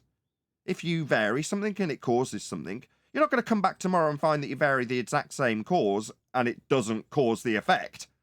It's the cause. But that's the proof of something which they haven't got in reality. So that's the claim. And that's why this is happening. That's why I'm being called a scammer. There's no other reason. Well, it seems to me that when anyone points out where Bob Nodell or Jerome Campanella is incorrect, the first thing they do is attack that person's character and livelihood. That seems to be the first thing they want to do. If they can't attack the person's character and livelihood, they'll just attack the person's character. Shout out to Theo Megawati. He says, if nothing can be proven about the external world, then that limits all knowledge to the internal world only, which has a probability of a slippery slope to subjective idealism or sophism. I am God, says Theo Megawati. Thank you very much indeed for the super chat, Theo. Really appreciate the support. Also, shout out to Retro Bill. He says, the scientific method does not need to take into account all possible parameters. What nonsense. Thank you very much indeed, Retro Bill, for the super chat. Also, as it's just come through, just 1 second, guys. I'm sorry to keep you up with super chats, but I do appreciate the support. Also, shout out to Retro Bill, who says a valid scientific theory cannot be shown wrong at a later date, but even if it could, it would have been proven wrong, hence proof. Right. Exactly. I mean, part of the scientific method does include the caveat that it has to be systematic hypothesis actualization, or, to put it another way, systematic experimentation.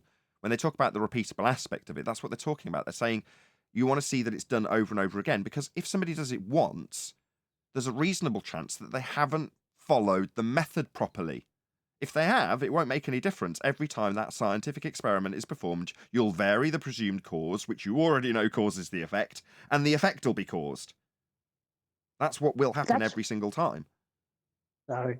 That's what I didn't understand about it when he's saying these things, because it is a systematic, ongoing process that happens, and then you validate it, correct?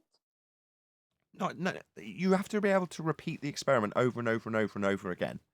Yeah, because if you do it multiple times, you'll expose any flaws in the person's methodology or their hypothesis construction, moreover, because that's what it boils down to. That's why we've got that housekeeping question. Any viable hypothesis from any of the fields of astronomy, cosmology, astrophysics, or ether belief? You know what's amazing is that each time you do something with the scientific method, it's for that particular thing with all the control variables. So if I was to take tap water and boil it, I'd get this result. If I was to say, well, let's see what happens if the water is from the ocean. So I take some seawater, and then that would be just for that result, because you're using seawater, no longer tap water. So, I mean, to say what he said about water, well, what about this water or muddy water? Well, no, each one of those would give an empirical result, and it would be just for that thing. There's a reason why we needed to know why water, which is drinkable water, usable water, boils at a particular temperature at sea level pressures. Because that's the water that we're going to be using in our homes. That also involves pressure and helps us to understand pressure, because water will boil at different pressures, at different temperatures, at different pressures. So it wasn't just a case of, we just did it for nothing. Why didn't we use dirty water? Why didn't we use water that we're not going to be able to drink? Why didn't we use muddy water or salt water? Why didn't we do that? Because we're not going to be using those on a regular basis. Hold on, you could. You come across a hot You spring. could if you wanted, but there's a reason why I've got an overriding point to answer you with, which is to say that you can presume it as the cause. You come across a hot spring, it's boiling. You go, I wonder what causes that. So you go and grab a bucket of it, and you take the bucket away, and you think, oh, look, it's stopped almost immediately after I took it away from the hot spring. I'll just take the word hot away, because it gives the game away. The spring, the boiling spring. So you take a bucket of it, and you go, oh, look, it's stopped doing that almost immediately. Maybe it's because in the spring that's in the earth, there's loads of soil in it. Maybe it's the soil content that caused the water to boil. So then you can vary the soil content. That would be a presumed cause of the effect. If A, that's soil content, then natural phenomena, B, boiling water. If A, that's you add or vary the soil content, then B, boiling water. Or if A, soil content, then not B, not boiling water. So let's put Jaren's very, very good idea about the soil content. Yeah, that could be a independent variable, Jaren. It's real. You can vary it, and it's in the hypothesis because you put it there. What about the soil content? Yeah, you can vary that. And we're going to do that right now, aren't we, lads? We've all got our buckets ready with our soil, is that correct? Yeah, we have. Now we're all going to actualize a hypothesis just for Jaren. What we're going to do is we're going to vary A, that's our soil content, and we're going to see if it causes B, the water to boil. Right, lads, after 3, everyone add their soil. Now, have we proven our null hypothesis? I'll repeat what that was. If soil content, then water not boiling. Did anybody get the water to boil to confirm the alternative? No. So, did we prove our null? Yep. So, with Jaren's careful advice about soil content in water, that would be something we can vary and put into a hypothesis and put through the method of science. We have, just for Jaren, proven that soil content doesn't cause water to boil. We've proven that for you, Jaren. Proven it. I absolutely expect a retraction and apology for your claims of me being a scammer. I won't launch into the personal assault you launched on you in Skype yesterday. I won't swear at you and lose my temper with you and display my disgust and outrage towards you. I won't do that on this live show. I'll keep it civil. But I expect a retraction from Jaren, who has labelled me a liar and a scammer. And I've taken his example, put it through the method, and proven the null prediction. If A, soil content, then not B, boiling water. We proved that here today, Jaren. Proved it. Of course, it wouldn't have mattered what I put through that hypothesis because it can only prove. That's all it does. Should we move on? Oh, go on. Well, I was just going to say, just as like a sobering moment, we're having to argue with somebody about the cause of water boiling because they believe in something they can't prove. They're scamming people somehow. I don't know if it's for money or what they're doing, but they're not being honest, which means they're scamming. So, because if they can keep perpetuating. Yeah, I'm going to expect a retraction from you, Jaren. Yeah? I'm not scamming anybody. I'm not lying. I'm not conning people out of money. I'm disseminating the facts of the scientific empiricism a method when adhered to can provide. That's proof. Now, if you don't like it because you've gone around claiming that you've got experiments for ether, that's tough luck. But you're not going to turn around and call me a scammer, when in reality, you're bait and switching people that you can prove ether by showing them magnetic and electromagnetic effects. That's a bait and switch, otherwise known as a scam. And you're not going to tell people that you've got an experiment that Zach's provided with you when it's not based on a valid hypothesis. If it was, like we did with your soil supposition of cause, you could prove if it caused things or not. You just don't have any of those things, Jaren, and you're damn sure not going to be calling me a scammer as a result of me disseminating these facts about proof that the scientific method offers. I expect a retraction.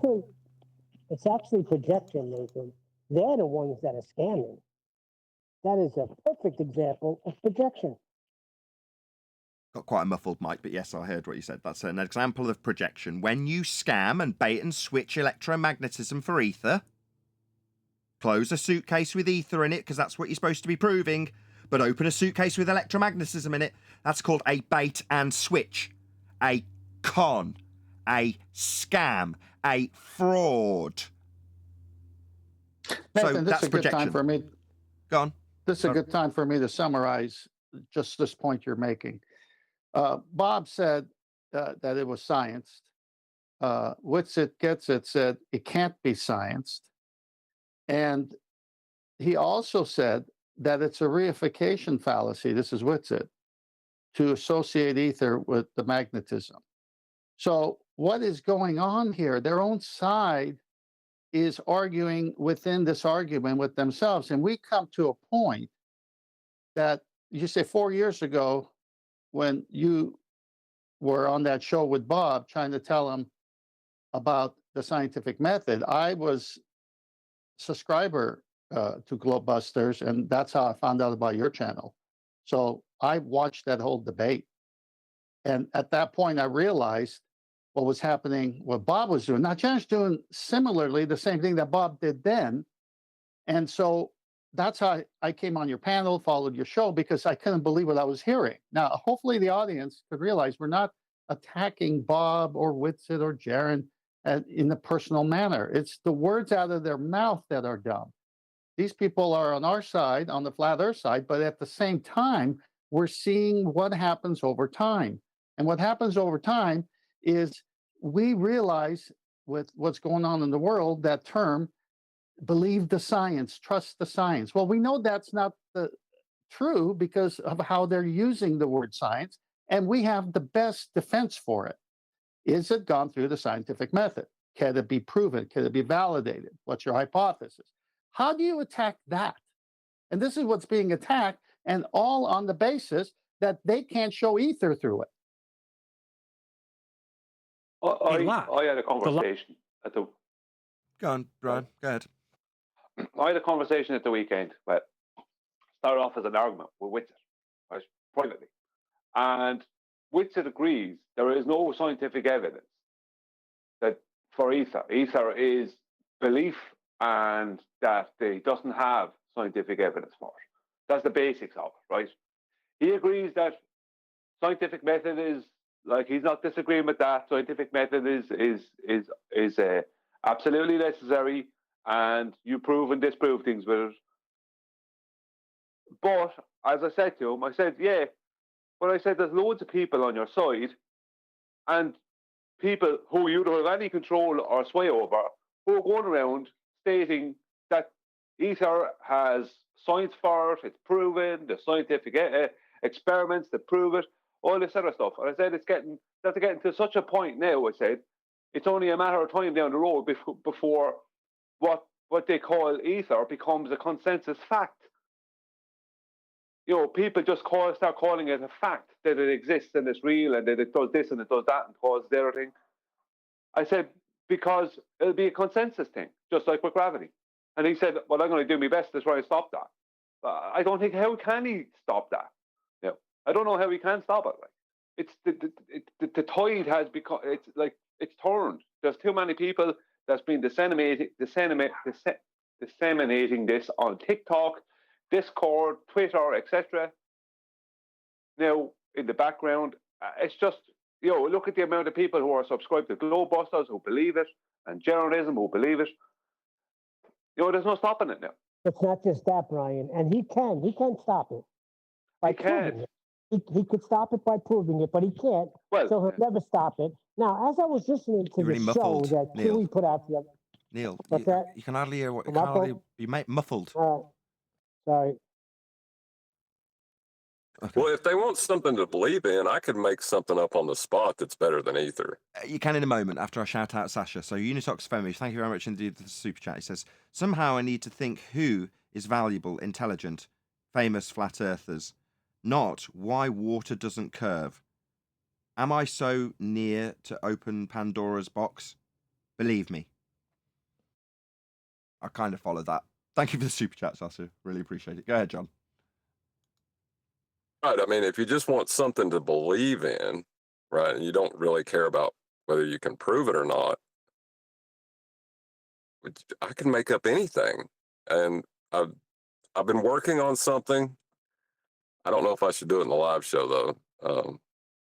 Because I don't know if it would be. No, feel free. Feel free. But so long as what you've been thinking about gets labelled with theory or experiment. Oh, no. There's none of that. It's a conceptual solid background that pixels appear in, so that I can explain particles with it.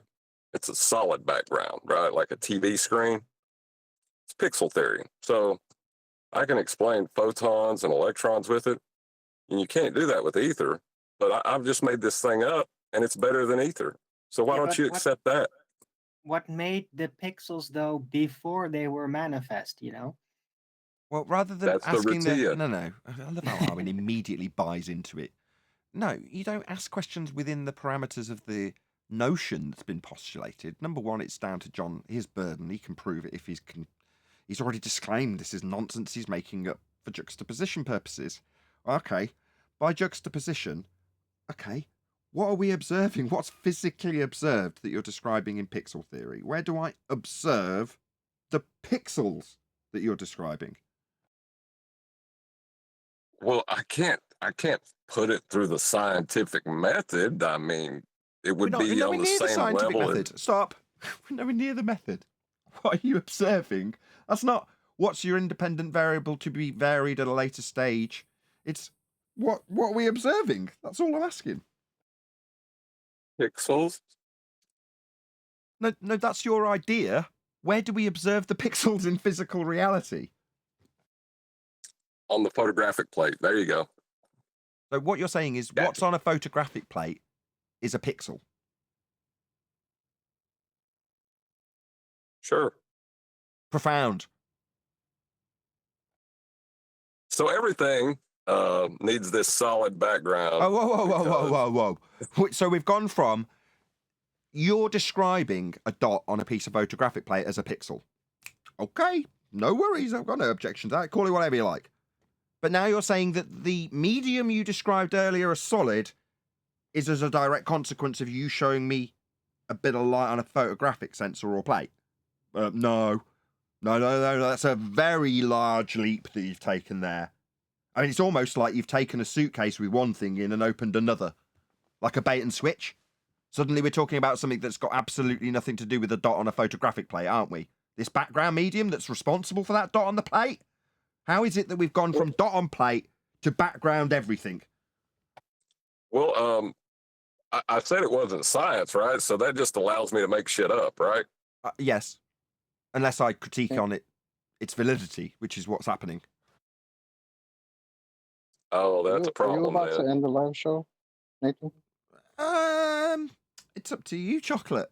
Did you want to spend a prolonged period going through Jaren's comments in regards to science not proving anything? Yeah, I'm going to expect a retraction for that, Jaren. Yeah, varying soil content was proved to not cause water to boil. We proved that. Yeah, a retraction's definitely required. Yeah, whenever you like, Chocolate, we can go through this indefinitely or, well, till the end of his statements of relevance. I just got I got a couple of things just to point out that just kind of confused me.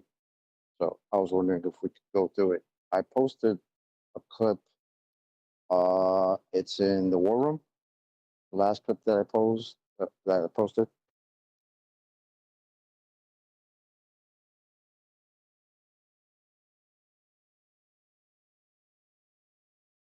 The entire idea of gravity and whether things fall just based on relative density. Well, we've now seen with the Van de Graaff generator that you can adjust something, whether it floats or sinks, based on its electrical potential. And so therefore, it makes sense to me that, the electricity could set the down direction. Everything else is handled by density and buoyancy. So it's not even really worth talking about the electrical part, because that just sets a down direction. That's it. Everything else is handled through density. But here's the problem, is those guys keep going back and they're like, oh, well, why don't you make my phone rise in the generator, in the Van de Graaff generator? It's like, phone is a hugely dense item. Nobody's saying that you can make things levitate that are heavy. That we're talking about little things like you put a piece of paper on the ground, then you turn on the generator, it creates an electrical, and then the thing floats. Well, that's a tiny piece of paper. But what you did by making it float is you adjusted it. We can say, not proof, that it could set the down direction. So why would Flat Earth Debate be so against that idea? Why not? Wow. I mean, this one, if I may, Nathan. Well, let Chocolate go first, but yes, 10th. Okay. So in that clip that you just heard, he said a couple of things that I don't know, made me scratch my head a little bit. Number one, what's gravity? I don't know what that is. No proof for that. Oh, I forgot. We can't prove things anyway. Okay. Number two, the quote that he said, where he says, "We're not the. It's not even worth talking about the electric part because that just sets the down direction. Everything else is handled through density." Okay, so they're mad at us because we don't talk about the electrostatic part. But here he says it's not even worth talking about the electric part because that just sets the down direction and everything else is handled through density. So you're mad at us for talking about the thing that you just said is not worth talking about. Wait, what? Okay. He said it set the down direction, so No, he can no. literally. We'll come to that I'm gonna get afterwards. to that. Stop. I'm just going to reiterate Chocolate's point. What Chocolate's saying is the critique is that we're not looking into the electromagnetic presupposed forces that control everything. That would be down. Something that they're saying is universally applied to everything always. Releases helium balloon, watches steam rise, etc., etc. Yeah, we can overcome that. We have to do the same thing when, I can't believe I'm saying this, the ball believers claim gravity like you are.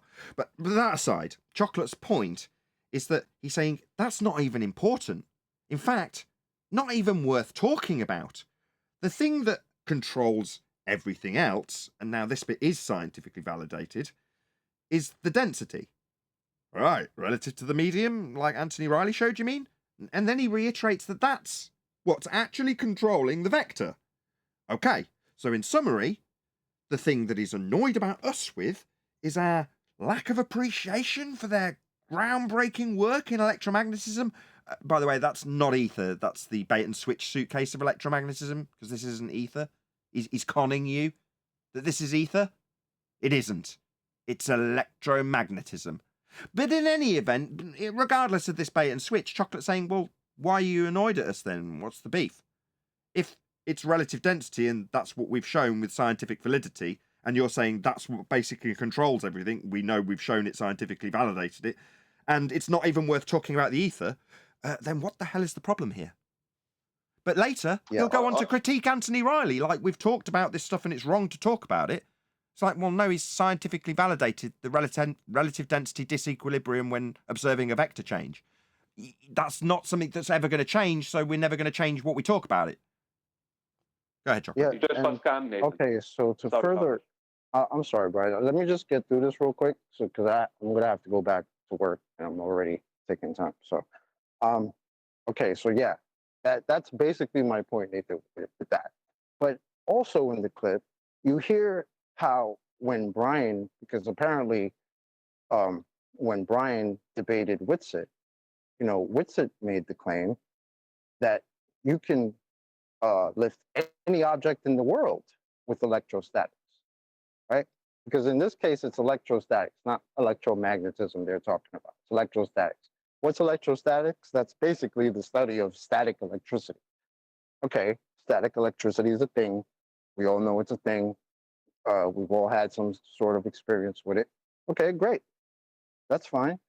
But the practicality of bringing that into use doesn't seem very good when you're asked, well, right after stating that you can lift anything in the world, well, Brian says, can you lift my phone?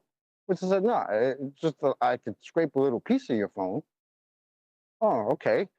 But then Jaron just says in his statement, nobody's saying that you can make things levitate that are heavy. We're talking about little things like a little piece of paper. Okay. So that doesn't seem very practical then. Well, it's also, sorry, Chocolate, that's also a contradiction. Sorry, is he saying that a piece of paper isn't heavy? I guess so, or it's heavy, or it's light enough that you can lift it with this Van der Graaf generator. So it's kind of it's more. My point was going to be that it's more determined by its density than how dense something is. And when you say, well, it's only a bit of paper, we're not talking about dense things. Well, like a bit of paper is a dense thing, right? Yeah. No, you've got that's where the opposition, where the natural claim itself undoes that. Remember that the claim, the Van der Graaf, and with all of this stuff, is that it sets the direction of down.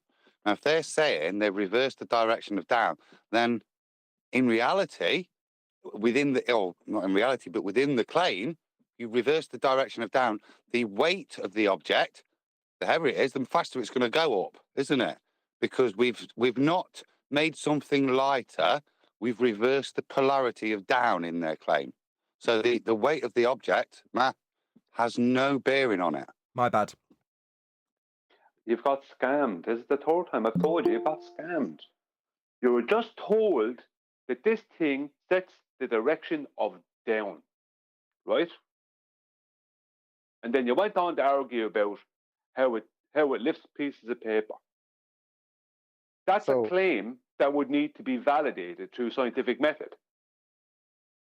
That's a claim. What does it do, Brian? That he Lifts just a piece of paper.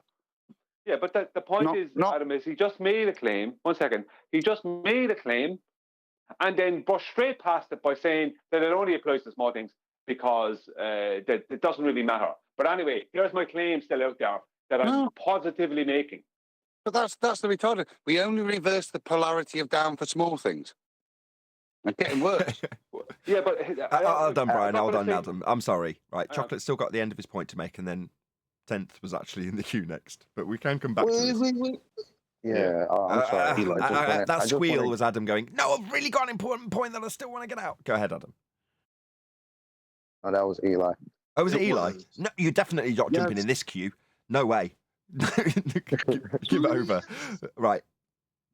Chocolate, Yeah, if you've got because something to round I out got to with. go back to work, man. Because I'm not out here scamming. I got to actually make money by working. So, Right, okay. Okay.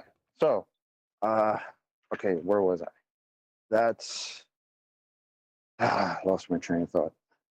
Okay, so I pointed out how they're upset at us for not talking about electrostatics, aka static electricity, while talking about density, when he himself says that that's the prime cause, right? Is the density. That's everything else is handled by density, were his words. So we don't even really need to talk about the electric part. Okay, that's fine. Now, I'm not taking away the fact that there is such a thing as a Van de Graaff generator, right? And that you can, like Adam says, reverse the polarity of the piece of paper and lift it. Okay, great. I accept that. I accept static electricity as a thing. Okay, great. But the problem I'm having right now is that when you look up what a Van de Graaff generator is, right? What was the prime use for this thing? Like, what was it made for? Right? Now, Nathan, if you go back to the war room, under the video I posted a couple of wiki screenshots. With your squiggles, I'm pretty sure this is yours. Yeah. Okay. You recognize the squiggles, yes. Yeah. Okay. So lately we've been called scammers and liars because we talk about, I don't know, things like the double slit, things like the quantum eraser experiment, things like quantum mechanics. And we're called liars and scammers because apparently these things incorporate things called atoms or particles, right? Okay, that's fine. I accept that you want to say that that's pseudoscience and therefore we can't talk about such things.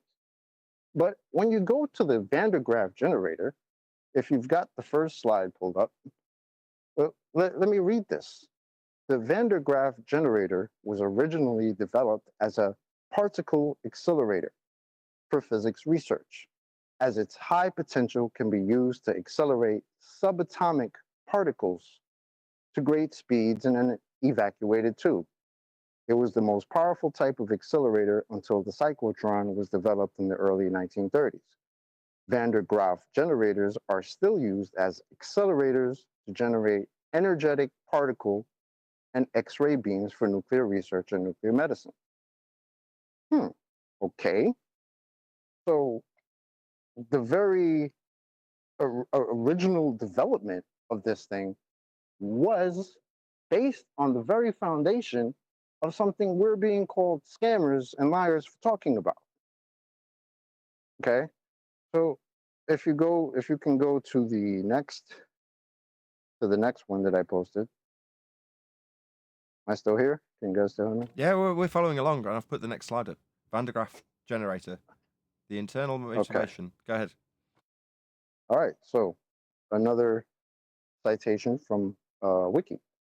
The initial motivation for the development of the Van de Graaff generator was as a source of high voltage to accelerate particles for nuclear physics experiments. The high potential difference between the surface of the terminal and ground results in a corresponding electric field. When an ion source is placed near the surface of the sphere, typically within the sphere itself, the field will accelerate charged particles of the appropriate sign away from the sphere.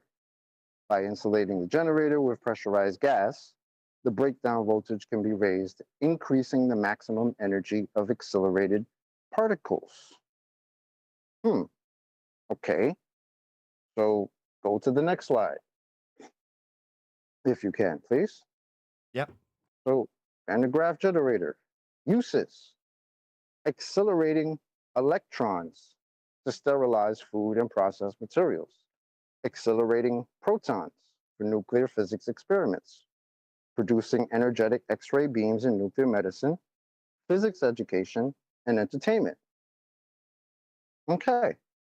The Van de Graaff generator was originally developed as a particle accelerator for physics research, as its high potential can be used to accelerate subatomic particles. See, that word seems to be coming up again and again and again in the use of this device. So what's a subatomic particle?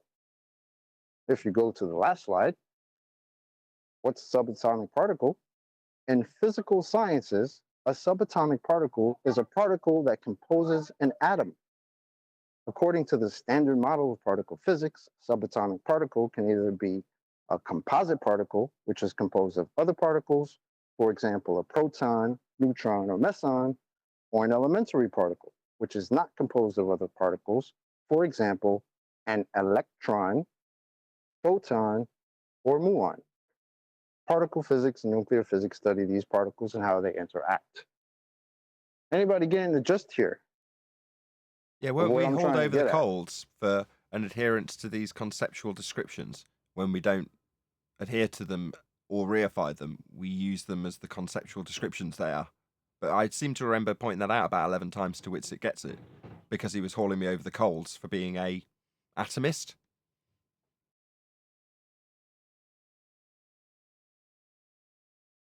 Tenth. Sorry, I just got a call. I didn't hear anything in there. It's 10th in the Eli. Oh, sorry. So just to summarize, because I have to run now. I got people calling me. It's pretty sad to me that we are sitting here being called scammers and liars by guys that were originally on our side because of the use of words like photon and electron, which seems. But the very device. Can you guys hear me? Yeah. Yeah. Okay. But the very device that they want to bring up, for some reason, that is based, the foundation, the development, the invention is based around the same thing that they're calling us scammers for. So that's pretty hypocritical, if you ask me. And again, not taking away that you can do something with this Van de Graaff generator. Okay, great. But again, let's remember what Jaron said. We don't even need to talk about that because it's so little, so weak, can't do anything. But we are told that they're mad at us right now because they claim we're running around telling people what to say and what to think. Well, you're telling me that if I manipulate the density of a medium and put an egg in it, I'm not allowed to just say that that's what I manipulated. I have to say I've manipulated the electrostatics, even though that's not what I manipulated at all. You don't find that to be a type funny? Well, I do. And I don't need you to tell me what to say, what to think, especially when you yourself said it's not worth talking about. Might want to watch that. You also can't say that water boils at 100 degrees. You can't just say that. According to I'll Jaron. say what I want. Thanks. No, you can't. You're not allowed. Anyway, 10th, go ahead. Yeah. All right, thank you, Nathan. I'm done. Excellent work, Chocolate. Excellent. if it's so real and it's all around us, why do you need a Van de Graaff generator to show it? Why it shouldn't be? It's all around us. Put a piece of paper on your kitchen table, close the windows and doors so you can't say it's the wind, and let's see how long you're going to sit there and stare at it before it floats. It might. Sorry, Ridiculous. even if it does, we're getting confused. So, which suitcase are we looking at again? Well, that's my point. My point is you have to do this within a closed situation and introduce something that you say is already all around us. Well, if it's already all around us, pieces of paper sitting in rooms that ceiling fans are turned off and no wind coming through the window, it should be happening all the time. Yeah, it should. But if you break this down into the actual supposition and cause and effect relationship that's being asserted, you've got if electromagnetic field, then in this case, light item moves. Okay, so we've got electromagnetism as the claim cause. That would be what the Van de Graaff generator is doing. You asked what it's doing, what it's showing. It ain't showing ether. But somehow the people in the audiences who are listening to these sorts of examples have it in the back of their mind that this is somehow showing or proving ether. No, it isn't. That's a scam, a bait and switch scam, where they talk about ether, but it's actually just presupposed to be the background medium of everything when they show you something that's not ether. That's a bait and switch, a scam. You're right, but I'm doing it for the average ordinary day person, that this ether is all around us, and what we should all be observing in the natural world is this thing that's happening within this contraption called the Van de Graaff generator. Now, it's not. And when he was with Brian, Whitsitt says it's a very negligible force, like Chocolate was saying. But we don't need to deal with that, according to Jaron. Let's get on to this other thing. I mean, just someone has to use their brain cells and connect the dots here. It's very simple. Thank you for the work. Brian, go ahead, and then Eli.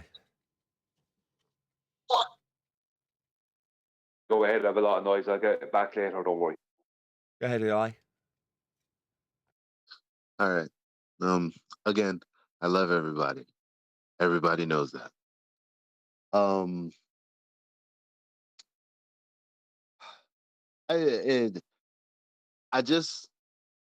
I don't understand the progression of the conversation because it's all over the place. I don't like that. So I'm just going to say this. If talk about the ether isn't science, if it's a straw man, if it's suggested that that's your position and it isn't, and if it's just a logical framework for how we talk about it, then why are we talking about examples of things that show that it exists? Well, like experiments. Oh, you need to grease the skids of a just so story, Eli. You need to give the impression that you've got empiricism and scientific validity. So therefore, you're going to pepper this nonsense with words like experiment. I mean, is it a reasonable?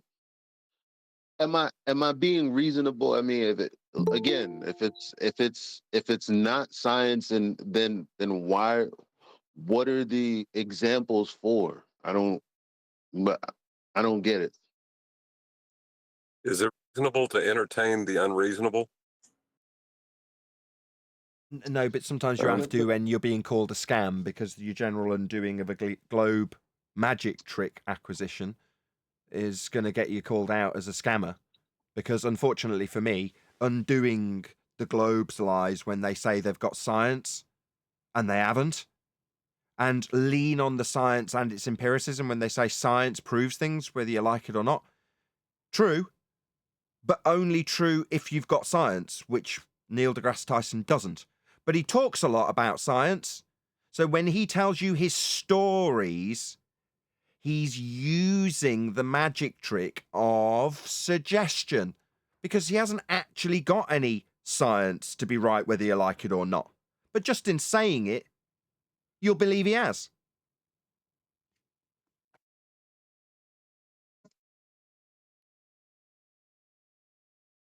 Hello, Sleeping Warrior. You don't be a Johnny come lately. You're in or you're out the house. Right, who else was We in the miss queue? you. Who else was in the queue? No one? Lie is that science can prove things. No, it cannot. So it's that simple. I don't know why we have to be. Why do you have to be on that side? Well, the side is because once they've stated something over there, they must stick to it. They're not allowed to change their minds over there on Flat Earth Debate because they are militant and gross about it. So once you've yelled at people and told them to lick your balls and you're an idiot and you're an embarrassment, once you've said that, you can't go back on what you've said. You can't be like, oh, you know what, Austin, we're sorry. You're right. It does make sense what you're saying about the ether. They can't do that. They can't do it. So what do they have to do? They just double down and keep spitting out their same nonsense, and they can keep doing it. And you watch as their numbers dwindle and dwindle and dwindle and dwindle. Takes time, but that's what happens when you aren't honest with people. And science does not prove anything. Never has. What did Nathan Oakley tell me one time? Oh yeah, well science proved that scurvy is a lack of vitamin C or something. It's like, no, science didn't prove anything. First of all, scurvy isn't a thing. Scurvy is a word that we gave for the lack of vitamin C. Okay, so because you gave a word to something, you can't then say science proved that the word that we gave something is the definition of that word that we gave it. What are you talking about? So they learned that people were getting sick from a lack of vitamin C. Okay, that's what they learned. Now, is that proof? No, it's not proof of anything. Who was it that piped up? That sounded like a quantum eraser laugh. So did they get an upload, or how did they go about determining this? Like, was it They knew imparted the to cause. them divinely? Like, how did they figure it out, Jen? My dear friend, that you don't know exists, but I do watch your stuff. I Well, mean, just this is ridiculous. a word. It's just a word, Eli. What you got here, right? You got a Dunning-Kruger numpty dipshit. Sorry, I wanted to keep it civil. How can you keep it civil? Number one, he doesn't know what science is. Science doesn't prove or disprove. Scientists using the scientific method prove or disprove. He doesn't know what the word science means. He doesn't know what the word natural science means. He's confusing the pseudosciences with the actual sciences. He doesn't know his ass from a pipe wrench. It's just jumbled, garbled, Dunning-Kruger. It's like listening to Elmer Fudd give the keynote address at a metabolic pathway convention. This is the point that we're at. He's a fucking clown. Okay. So now, just is let it him strong talk. evidence? Yes.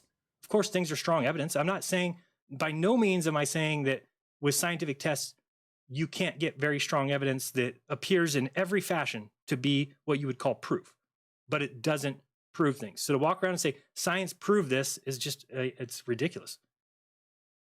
Yeah, it is. He doesn't know. He even doesn't know what the definition of evidence and proof is.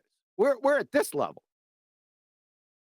So we need to have him define these terms. Also, I would like these other terms defined also. Electromagnetism, magnetism, electrostatics, and static forces. I need those terms defined by these monkeys. Then you're going to see the game. You're going to see the Elmer Fudd at a metabolic pathway convention. That's what you're going to see. Good. That's it. Can't get very strong evidence that appears in every fashion to be what you would call proof, but it doesn't prove things. So to walk. Okay, so he says you can get strong evidence, but you can't get proof. And QE has said, well, why don't you go and look up what evidence is? So let's have a little read from Cambridge Dictionary. Evidence, noun. Anything that helps to prove that something is or is not true. Let's read that again, just for Jaren. Yeah, I'm going to be wanting that retraction, Jaren. Evidence. Anything that helps to prove that something is true or not. walk around and say science proved this is just it's ridiculous. How could science prove anything? Did the experimenters know all possible scenarios and all possible conditions? Of course not, right? Like there could literally be, so let's think about like so the sun burns your skin, right? But that's not from the light. That's from the light that we can't see, right?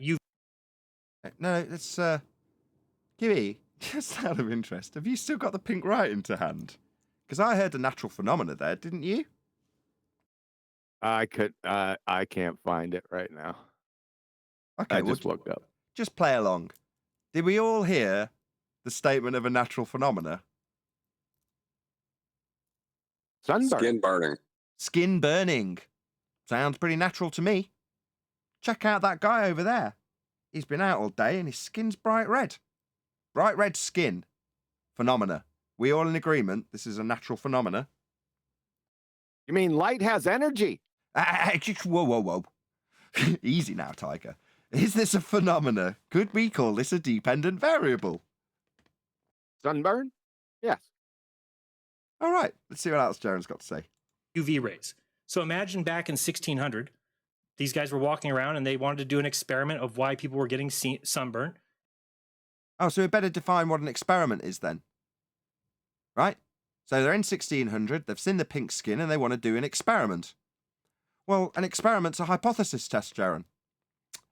So you'd need to suppose the cause of that effect and then vary it to see if it causes it. That's half of a hypothesis in full construction. It's called an alternative hypothesis.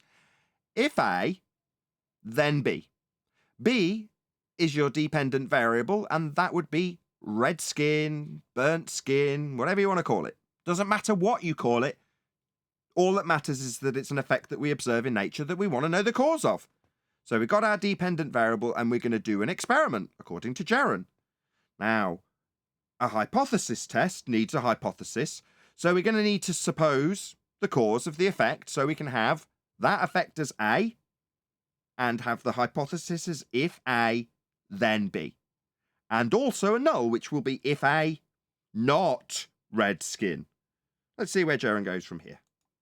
And so they did a little test and they figured out that the sun is what's burning people's arms. And they said, oh, light then. Sorry. They figured it out. They did a little test. What, they varied exposure to sunlight and figured out that that was the cause? Is anybody else on the same wavelength as me when I say that Jaren's just affirmed that you can vary a presumed cause of an effect and validate it as the cause of the effect? Is it just me, or did he just prove that the sun causes sunburn? Nope, I'm with you. Yep. Would anybody on the panel agree that that did not prove that exposure to sun causes sunburn? Kind of giving it away in the title of sunburn, ain't you? I said red skin initially, but obviously we all know what we're talking about, and you can vary how much exposure to sun you have. It's real, it's capable of variation, it's the assumed cause in the hypothesis, and we vary it, and the effect is caused. That would be a tick next to if A, exposure to sunlight, then B, red skin. Now, obviously, we're going to keep everything else held constant, because that's what you do in the method. It's called an independent variable. It will be the only thing varied. And if upon variation with all else held constant, we see the effect, then you've proven that causes the effect. Are we all clear, or am I missing something? Well, we could build on this knowledge too, couldn't we? And from that decipher what kind of light causes the sunburn. But that would be like built upon that, right? That would be built upon it. It'd be like you seeing men come back from sea with a sickness and saying maybe it's the amount of seawater that they're exposed to, and varying the amount of seawater they're exposed to and seeing if that causes the effect. And when you vary it, they aren't getting scurvy, so you prove seawater does not cause scurvy. You put a little tick because you proved it when you varied it and it didn't cause it. Now, you could also look at their diet and say, I wonder if we give them some oranges, that will suppress the effect we observe in nature that we've called scurvy. I mean, they've called it scurvy even though we haven't got a lack of vitamin C established as the reason they get this yet.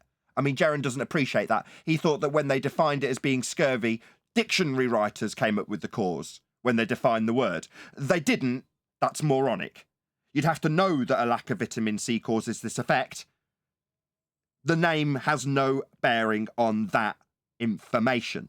However, you could vary their fruit intake and find that when you varied the fruit and type that they intake during their time at sea, they did not come back with scurvy. Now, you wouldn't know anything about the constituent parts of the fruit, but you damn sure know that when you give it them, they don't die. When you do give it them, they die. Or vice versa. I messed that right up. I'll start that again. If you do give them the fruit, they don't die. Therefore, they're going to pretty much every time opt to take some fruit with them. But you could expand upon that knowledge and figure out that the constituent part of the fruit you're giving them is X. And then you give X a name. You give it a category, like a vitamin.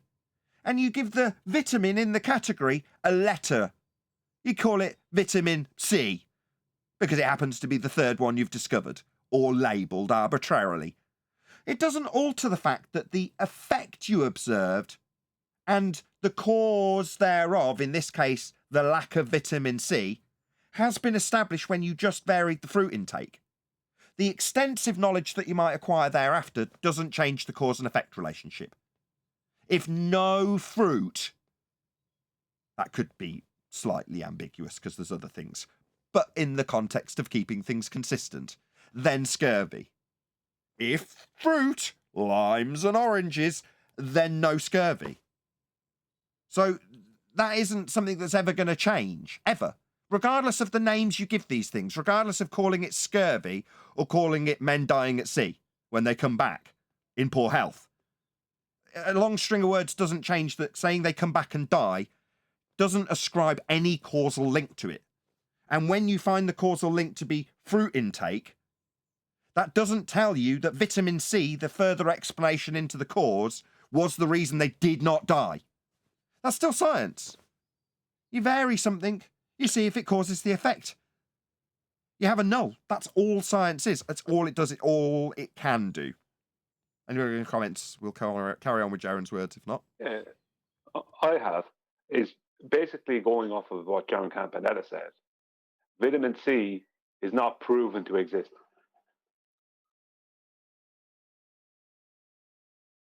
Yeah, it's a concept, it's a framework, it's a convention to describe something.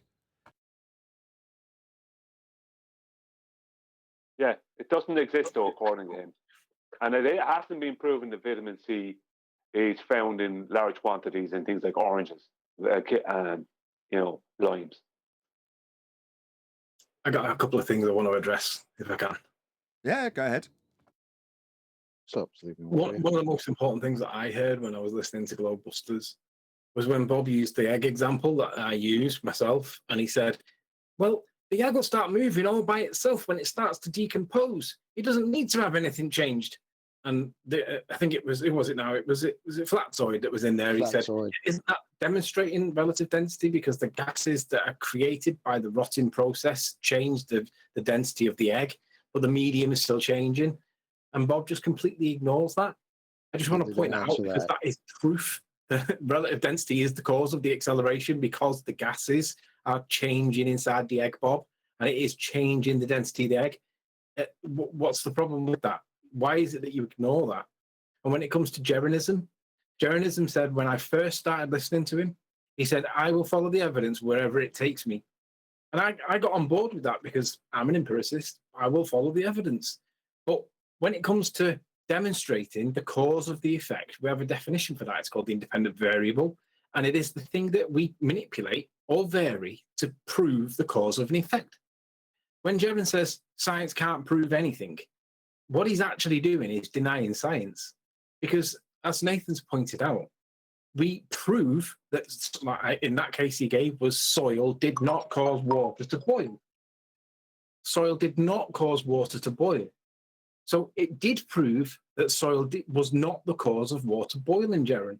And you are expected to retract and apologise to Nathan. He is correct. Science does prove stuff. The reason why you're saying that, Jeren, is because you realise that the stuff that you're pushing with Bob Nodell is woo-woo. The ether argument. What is the observed phenomena? The claim is that there is some kind of a bias, some directional bias. Well, I've asked Bob to demonstrate that, and now he's come back with a Van de Graaff generator, right, which generates thousands of volts but very little current. It's akin to lightning. Nobody denies that the high voltage of lightning can cause things to move, because we can see that. We see it strike buildings and the tiles all explode. But is it causing the directionality that he claims? Jeren claims that nobody's saying that it causes like big things to move. Well, we're saying that it fails to cause big things to move because it is disproportionate to mass. At least gravity, as in Newtonian gravitation, is proportionate to mass. That makes all masses, regardless of how big or small they are, accelerate according to their nonsense that's been replaced. But at least it was proportionate to mass. When Jeren says, nobody's saying that it causes big things to move, it just gives the vector. Well, if it doesn't cause big things to move, then it isn't giving any vector, is it? It's failing to give a vector, Jeren, because it is not the cause of the acceleration that you just insist must be there. It's proving that it's not the cause. And I did that test because Bob would not do it. I got the egg in a state of equilibrium, and I passed a current through the medium to see whether or not the egg would accelerate. Okay, I only did 12 volts or whatever the circumstances were, but it didn't do the thing that you claim it did, Jeren. Bob, Whitsit, whoever is in that clan, it didn't do the thing that you're claiming. Why did it not do it? Because the egg, even though it's in a state of equilibrium, has got more inertia to resist acceleration from the little tiny charge that does cause movement, but it's fractional, negligible. It's almost not there. That's why you can only get a fleck of paint to move. Because it doesn't go that far, it's disproportionate to mass, and it proves, Jeren, proves that your claim that a voltage or a current or a energy flow or whatever you want to call it to do with electricity, it proves that that doesn't do anything when it comes to stuff that's got real inertia, bigger than a fleck of paint. So again, science does prove something, Jeren. You just don't like it, and that's why you're denouncing science. When you start denouncing science, you become an anti-flat earther, because we're applying science. We used to get criticised for failing to have any science. Rumpus used to say, yeah, the whole body is science. But when we started looking into it, we realised that there is no science for it. And now you're pushing it, that science doesn't prove anything. It proves what's not being caused. It proves what's not being accelerated by woo-woo. It proves that it's not current related. Yeah, it does it to little tiny things, but it doesn't create the vector. It doesn't create the direction that you claim it does, because I've proven it, Jeren. You don't like it, you don't address it, you ignore it at all costs, but you could repeat it, couldn't you? And you could prove how I did it wrong. Because when I got that egg moving with my test where I changed it by putting salt in, that did make the acceleration, didn't it? But when I passed a voltage through it, a current or an amperage, whatever word you want to use to describe that current, if I didn't do it enough, show me how I got it wrong. If I didn't do it in the correct way, show me how I got it wrong. But prove your claim, because science does prove stuff, and it proves that your nonsense was wrong, guys. That's why we denounce it. I'm done. Yeah, at the moment the scientific method doesn't affirm what they've told you as a just so story, they'll throw it under the bus and say it doesn't prove things, because they can't adhere to it. Shout out to Retro Bill, who says temperature may cause water to boil, but numpties cause blood to do the same. Thank you for the super chat, Retro Bill. Amen. Yeah, I couldn't agree more. I'd like to say, right, what we've been describing for several years, what Anthony proved, right, is that relative density, the density of an object or substance or gas, right, within the density, in comparison to the density of the medium that it resides in, will determine its vector directionality. Now, they have a Van de Graaff generator, something that generates a static electric effect, that it requires a lot of power to do this. And what it does is it creates an effect where it lifts a tiny piece of paper or an iron foiling or a piece of hair or whatever. If we put water into that, or we put gas into that, what will happen? Will we have the same effect? Will the gas go down? Will the gas go up? Will the gas just do what it always does and fill every part? What will water do if we put it into it? That's the problem. Like, we can show with all matter that what causes the acceleration, the vector directionality. We can show with all matter. It doesn't matter what matter it is. Oh, pardon. But we show it. Hold on, But Brian. they can only Hold on. show a The hair. distinction is we show it based on a naturally occurring phenomena. So while we might be able to move a fleck of paint with a huge amount of voltage generated by a man-made device, that would be a parlour trick, because what science discovers things about are the natural phenomena we experience in the physical and natural world, as opposed to a parlour trick that a man can make. So if you're going to show me flecks of paint in physical nature dancing around, then that's fascinating. You can maybe science that phenomena and figure out the cause of that phenomena. But that's all I'll be interested in. Your if A will be what causes little specks of paint to dance around in nature. Because we're all super concerned with this natural phenomena, are we? Because that's the first step in the scientific method. Because it excludes parlour tricks at the first step. When you ask, what's the natural phenomena we're observing? And they go, the Van de Graaff generator moving a bit of paper. You go, that's not a natural phenomena. I'm not going to concern myself with something that you've put together in a parlour trick to make happen. That's you causing that, you dumbo. We are concerned with what happens in the physical and natural world. We are interested in the world around us because that's what we've been duped about. And you know what? We've been duped with things like Cavendish balls and Foucault pendulums and gyroscopes that the ballers used when they dug out their parlour tricks to say that their parlour tricks were actually things we needed to concern ourselves with. And do you know what we said to them when they pulled out their Foucault pendulum? Or their balls in a shed? We said, where does this happen in nature? For us to concern ourselves with it. Where does your premise in this tool, this gizmo, this gadget, this parlour trick, where does the mass that you say attracts mass, where does that happen in nature? Because if it doesn't happen in nature, we're not concerned about it. Because it's not part of our physical world to concern ourselves with. Oh, unless you induce it as a man. Oh, well, then we already know the cause of why this little bit of paper moved. You did it. You with your parlour trick. When you turned on your man-made device and made it move. Because it's sure as shit ain't doing it in nature, is it? But that's exclusively what Flat Earth are interested in. Flat Earth debate, that is. I don't know if I can say Flat Earth, because obviously there's a claimed consensus that believe in these parlour tricks that they'd already been duped with once. Was it not enough to wake up to the fact that the Cavendish balls was conjuring a phenomena within the apparatus that we did not see in nature? And here we are again with a Van de Graaff generator. Is it producing ether? Oh no, it's not. It's moving a bit of paper. Because that's what you see occurring in nature to have to study to worry about it. No. We deal with physics here. And physics, that's science, it's a study. And phys in physics is physical.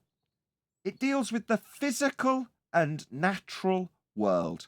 Not with parlour tricks. Not with man-made effects. Because we already know the cause of them. Man caused them. Cause and effect established. Why did the little bit of paper dance around? Oh, well, you turned on a man-made device and made it do it.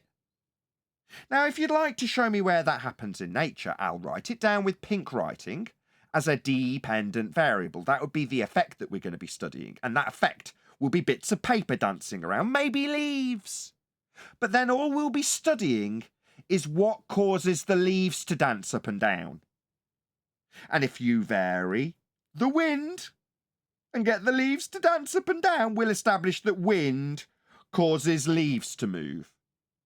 It won't have anything to do with ether. It won't have anything to do with a background medium. It'll have everything to do with the thing that you vary being the cause, and the effect actually being the effect we're studying in this case, if we juxtapose his man-made bit of paper being moved by a man-made electronic device We'll say it's the leaves moving in nature because we can see that happening naturally. And I can establish the cause of it with wind. It's not like I vary wind next to leaves and validate my null. That would be prove my null that if wind, leaves don't move. Of course, if they didn't, I'd be validating it and proving it also. But that's another point that Jaron needs to retract when he claimed I'm a scammer. Meanwhile, the whole purpose of this is to figure out how our world works. Not how Van de Graaff generators work, not how gyroscopes work, not how con artists work, but how our natural world works. So if you're going to claim you've got a phenomena when you show a bit of paper moving when you turn on a device, I'm not interested. That ain't natural. That ain't something I'm too concerned with. Well, is that why they assert that there's free energy to be had because they think that there's lightning everywhere? Perhaps. I don't care. Well, if they showed me lightning, Yes. I'd be asking them to establish it through the scientific method if they're going to assert a causal relationship, and then we'd be studying the cause of lightning. Yeah, and lightning is never continual. It's always a discharge, and then it's not there anymore. So, not continual. We'll get through a bit more of this video, because otherwise we're going to be here all day. Then is what's burning people's skin, right? But scientific proof. Well, no, they didn't know all of the things that were possible, meaning they had no idea about UV light. So, okay. What? So Whoa. So his problem was that light, they figured out that sunlight was causing sunburn. And now he said UV light. So light wasn't causing sunburn? No, they still proved that exposure to sunlight caused the red skin, but he's saying because they didn't know what UV light was to describe it with wave function, with diffraction patterns, with the description that comes from diffraction patterns and wave function, because they didn't do that, that means that they did not establish it, proof positive that exposure to sunlight causes sunburn. They didn't prove that because they didn't know what UV was. Yeah. Light. So I don't need. Don't you know that science is like the hold full on. I haven't. description of Hold on, Owen. everything? Hold on. I haven't reiterated QE's actual overriding point. He's saying, I'll just rephrase. Because they didn't know the concept of describing UV light, they didn't establish light and exposure to it as the cause, because they didn't know what UV light was. Light. Light. Yeah, the light thing. Yes. Thank you. But because they didn't know what the light would be described as when described with diffraction patterns and wave functions, probability distributions.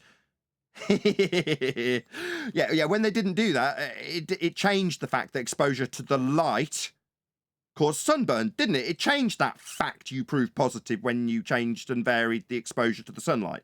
No, it didn't. Proof positive.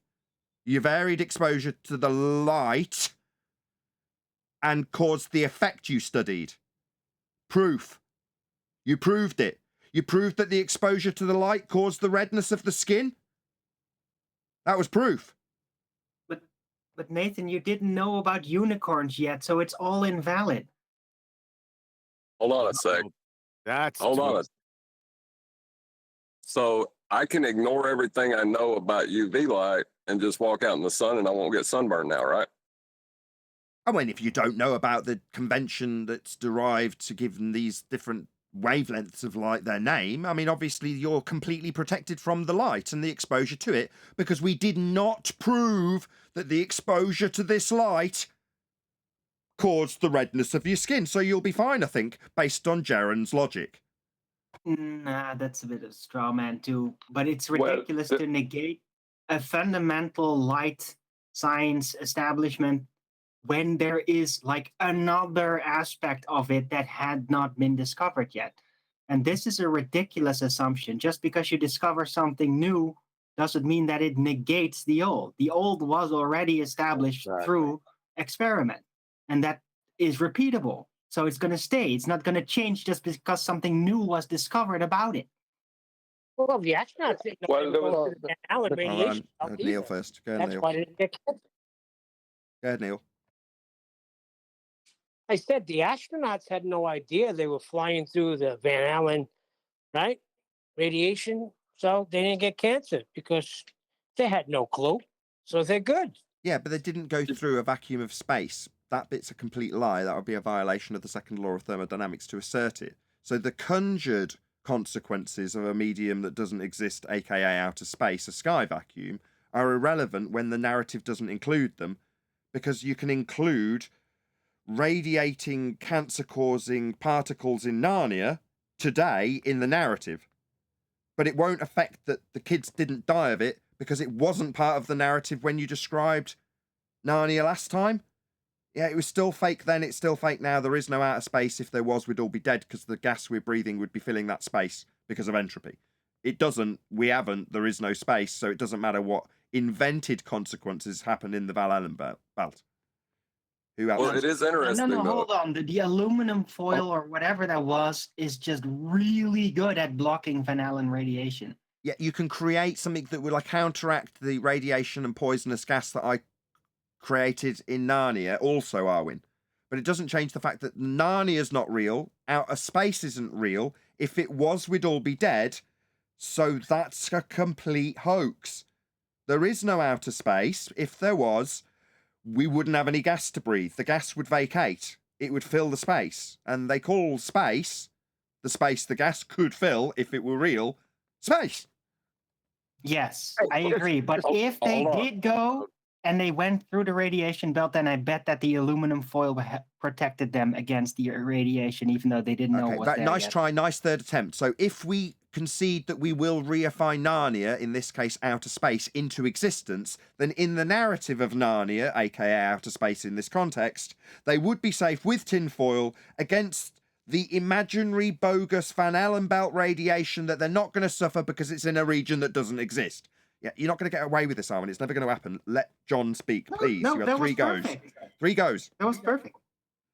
Thank you. Well, I was just going to say, the astronauts are lying about going somewhere, and they use the same logic that Neil just pointed out to justify why this non-existent place didn't hurt them. Now, Jaren's using it in the same way, the same faulty logic. Is that telling? Very. Well, that's why I just prefaced the That's show why I and ended said- the housekeeping questions with any single viable hypothesis from any of the fields of astronomy, cosmology, or ether belief. Just shout out Retro Bill before we go on. Also, I was asking about the scientific method question in regards to scientific evidence in general, and it's because it's very telling. The only reason we're in this position is because our sword of truth, when it comes to scientific empiricism, cuts through flat earthers too. So we must be branded scammers to stop them in their pursuit of the magic trick that was used by heliocentrists. We must be stamped out when we point out that no, you can only use this word like experiment if you've actually got a hypothesis test, because that's what it is. Oh, you haven't got one? What's that, we're scammers? Outrageous. Shout out to Retro Bill. How can sunlight cause anything when it's only a word? You're on fire at the moment today, Retro Bill. That's hilarious. That's Nathan. why I said that. And you know what? The other thing is, it's very telling and kind of scary that he claims that the numbers are dwindling, but it takes time. So what have they got us on a watch as to when this FPD is going to die? Nah, they're infatuated with their numbers. They've always been that way. Just like the Evo tards back in the day. I can remember, debating like 50 of them at a time. And all of them would give the thumbs up, right, to their boys and their idiot retard remarks. And they said, well, look, most of the people here agree. So they're using numbers. It's the same thing, right? The same thing, rinse and repeat. They're all infatuated. You can hear Globe Dumpsters Bob go over his numbers. And Jaren, he's infatuated with these numbers. I don't know. Do these numbers make you a man, Jaren? Sorry, just Because before you you're carry dumb. just stop. Just bear in mind, number one, I am a complete and total slave to my statistics and numbers. Number two, on multiple occasions, not only have I spoken to Jaren about science and the scientific method, I've talked to him about paying close attention to his numbers. So let's not just labour that too much, eh? So have I. I took him aside. Me and him had a one-on-one, and tried to explain this thing to him for an hour and a half. Of course, it was like explaining trig to a 3-month-old. So this is what you guys are doing. You're trying to expose a 3-month-old. Well, he already did that himself, right? I got a question. Speak. I got a question. In the heliocentric model, the sun's light is reflected off the moon. Now, in that model, wouldn't that also be some UV rays in that model? Number one, there are no rays. Rays are a concept.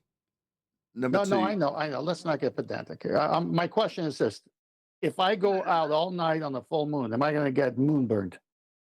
Probably not. Okay. Now, does the moon light have UV rays? That's a good question. I don't actually know the answer. Yeah, it does, but not a lot. The sun Okay. has more, and a lot less infrared also. Okay, so we've established, if once we check it out, that the moon emanates UV light at a smaller scale. Hang on. Well, let me finish.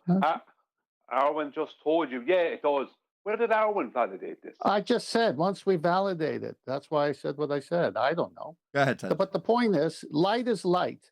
And if the sunlight back then, before they could build upon knowing more about light and seeing the spectrum and the UV, it was the light of the sun that people were exposed to, and they were getting burned, but they weren't getting exposed to the moonlight. So now if we've learned more about light, and as refractive curvature, John said, well, you just build upon it, but it doesn't change the fact that staying out in the sun, you're going to get burned. I don't understand. It doesn't change anything from what is the cause of it. You just find out more about it. Yeah, it's not like your cause all of a sudden turned to, oh, it's darkness that provides suntans. Like, no, it's still the light, but now you have further information.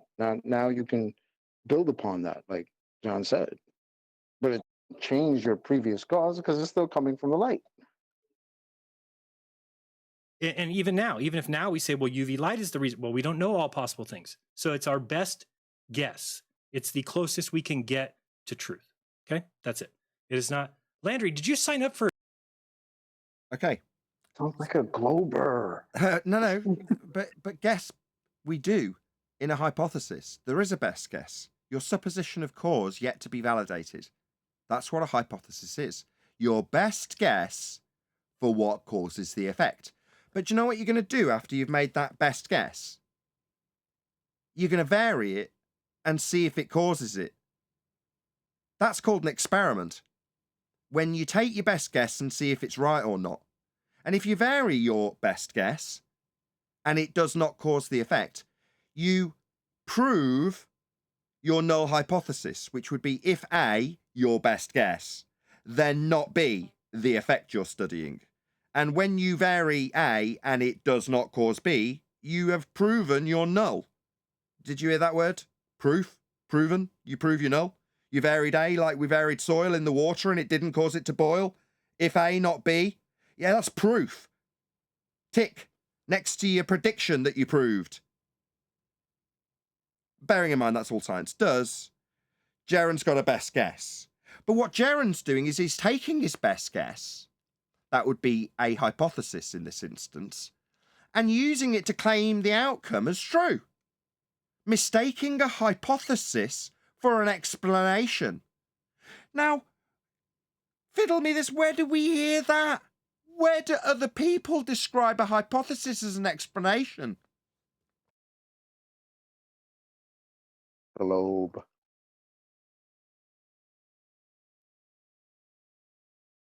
For Patreon? I saw that today, or I saw somebody named Landry. Anyway, so the idea when I hear, and this is why I laugh at Neil deGrasse Tyson. He's the only one who says science is true whether or not you believe in it. Guess what? Stop. There you go, right there. That's Jeran's idea of science. Neil deGrasse Tyson. Did you catch that?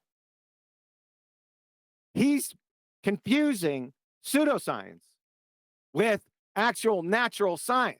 Remember that I warned them, idiots, for the past, 6 years, starting off on Bassano's channel when I used to put up, remember I always put up that introduction about the pseudosciences, paleontology, anthropology, archaeology, geology, evolutionary biology, whatever that is. And yes, I'm still laughing. Theoretical physics, astrophysics, cosmology, and friggin' astronomy. Remember, I always used to do that when I just did it a couple weeks ago. And then I juxtaposed it with the actual sciences, and I said, don't confuse the two. Remember, I've been doing that for years. He still doesn't get that. He thinks science is Neil deGrasse Tyson and what he represents. Astrophysics. What he represents isn't what he's saying. It's stolen valor. What he's doing when he says science is right, whether you like it or not, is reaffirming what you were taught in 5th grade, that science is empirical. Oh, that's brilliant. Well done, Neil. I totally agree. Have you got any? What's that? You haven't got any? So it matters not how true science is for Neil deGrasse Tyson, because he hasn't got any. No, what this shows, one second here. What this shows is that Jaron never watched us or paid attention to what we were saying. That's what it shows to me. Yep. So he's going off of all them fellas do this thing. It's what's the fallacy QE where they everyone's lumped into the same box. Oh, I can't remember the name of it. Where you're tarring everyone with the same brush. Stereotype fallacy. Stereotype fallacy. Yeah, he's stereotype. Yeah, they're all just this thing. He doesn't watch, doesn't pay attention to any of it. He thinks that he's too important or doesn't need to know these things. Or I know why he does. But even if he didn't watch, Nathan said that he tried to discuss this with him. I did for an hour and a half, personally. So you're missing it here. He did watch. He does know, and it's more scarier. Oh boy, that's too deep there. That's nah. You're going into another realm there, 10th. If science proved things, then science would be true whether or not you believed in it. But that's the biggest joke of a statement of all time. So, Jaron agrees. If it was true, then science would be right whether you like it or not. Yeah, that's all we've done for the last 2 hours on this live show. Explain how you can only have one outcome if you vary something you assume causes your effect. That would be your best guess. And then it either confirms that it doesn't, that's proving it doesn't, or it does. That's the logic behind this method. And the stolen valor that Neil deGrasse Tyson employs when he says that fact is just to grease the skids of his just so stories, because they don't come with the science that is right whether you like it or not. But you might think that he's got that next time he says the word experiment and talks about an observation through a telescope. Nathan, this is the main part that I did in the pre-show. He says there's proof, but it doesn't prove things. And then he contradicted himself by saying, it wasn't until Zach showed this experiment with the Van de Graaff. Right, hang on. The guy named Zach, whoever he is, he saw that experiment from Zach in the Van de Graaff generator. And he says that's when he changed his position. So if the first thing you said, Jaron, there's proof, but it doesn't prove anything, and then Zach showed something, and you said you changed your position, did you change your position for the lack of proof or the lack of it proved something? This is insanity. Oh, you're pointing out the contradiction insanity. They're walking contradictions, aren't they? Let's look at here. Where does it say? Does science prove everything? Wait, I wanted to find the one. When theory becomes a fact, who decides? What is a theory? Can science prove things false? What is true? Does science prove things? There was a good article that I was going to... Oh, yeah, this one. This is a article I've read in the past, Scientific American. Hello, are you going to resolve today? Thank you. So this is a good little... I think it's here. So it's talking about... Because July 1st, 2021. So it says, the COVID crisis has led many scientists to take up arms, or at least keyboards, to defend their enterprise.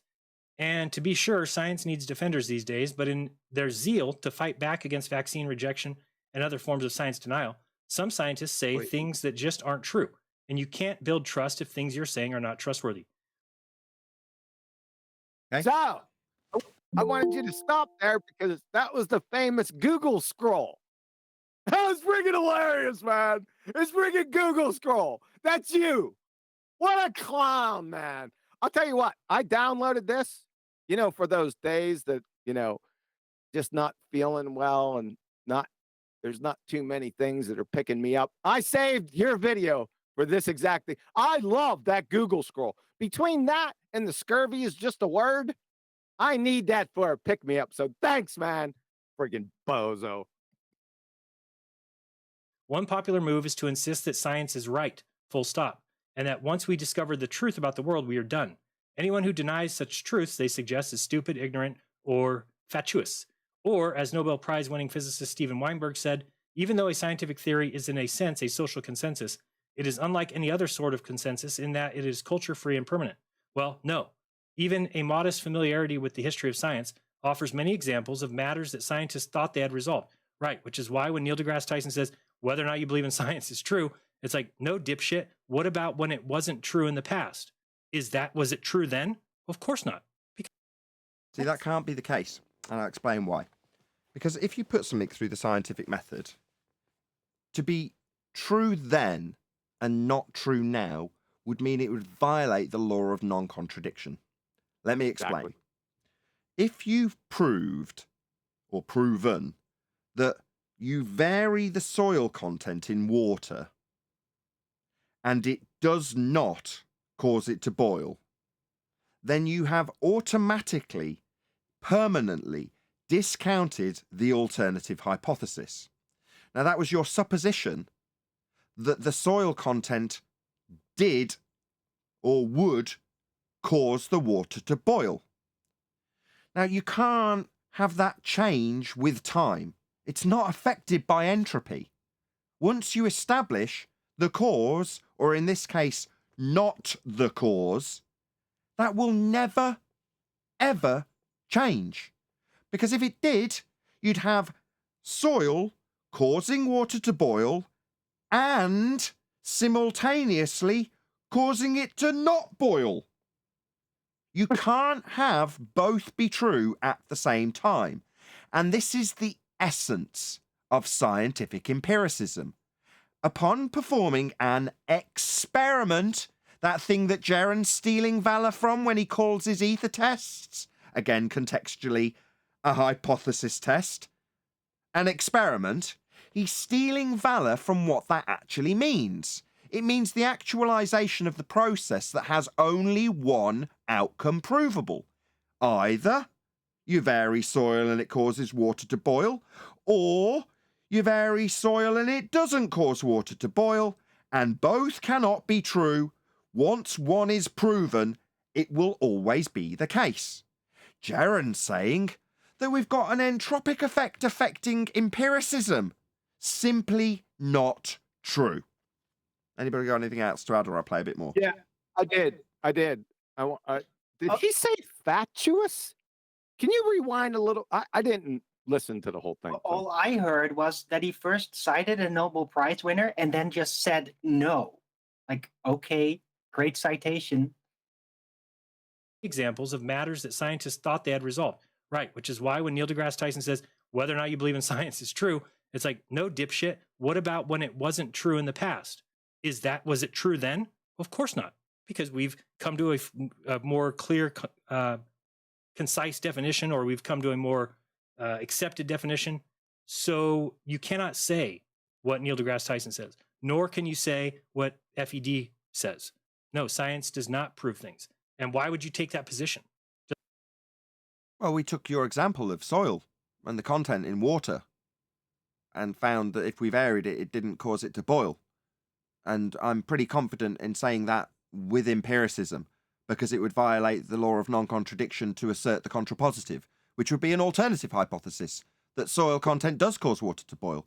So I'm pretty confident in being able to say that. But in literal terms, Jeren has just told you, not asked, not appealed, but told you that you cannot say what Tyson said. You're not allowed. Jeren forbids it. just so we're clear about who's telling who what they can and cannot do. This scammer, with his bait and switch ether for magnetism, and his non-empiricism, non-proof yet strong evidence, aka proof doublespeak, is telling you what you can and can't say. I just want to get that clear. I'd like to get something clear after Brian. Yeah, hold on. Can you hear me? Yeah. Is my mic working? Yeah. I told you. Go ahead and play that little part again. Didn't you hear me say that? He said fatuous. Did you hear that? I did. I rewound it, and we just ended up not quite getting enough. But is it that important?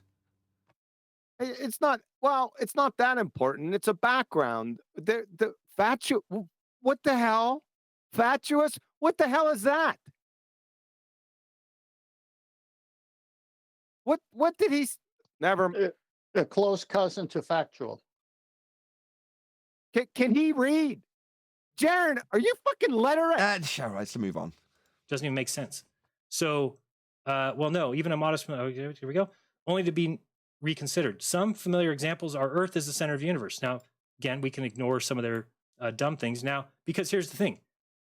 If they knew the truth, and we're going to get into this when we get into some debate stuff, if they knew the truth about Edwin Hubble and why he chose to go the other direction, now they've been all taught, just like we were in school, that they looked at both and they realized one was better evidence. No. And now this is why we do what we do. This is why you watch the show, is because we've determined, based on going back and looking at what Edwin Hubble said and these guys, that they said observationally, we are the center of the universe, but we must stay away from that. Okay. So he said that they said, what are these, the scientists, or is this the method that we hold up as empirical? Oh, it's just what they said.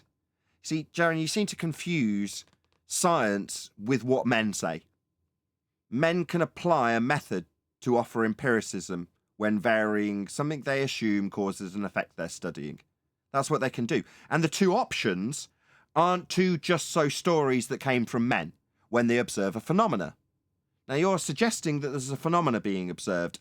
And what do you know? We've got a method for empirically establishing cause of that, Jaron.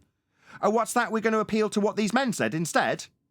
Why would we do that when we've got a method that we can put it through that offers empiricism in terms of establishing the cause of this effect that we're observing in nature? Because we are obviously going to be observing this in nature, aren't we?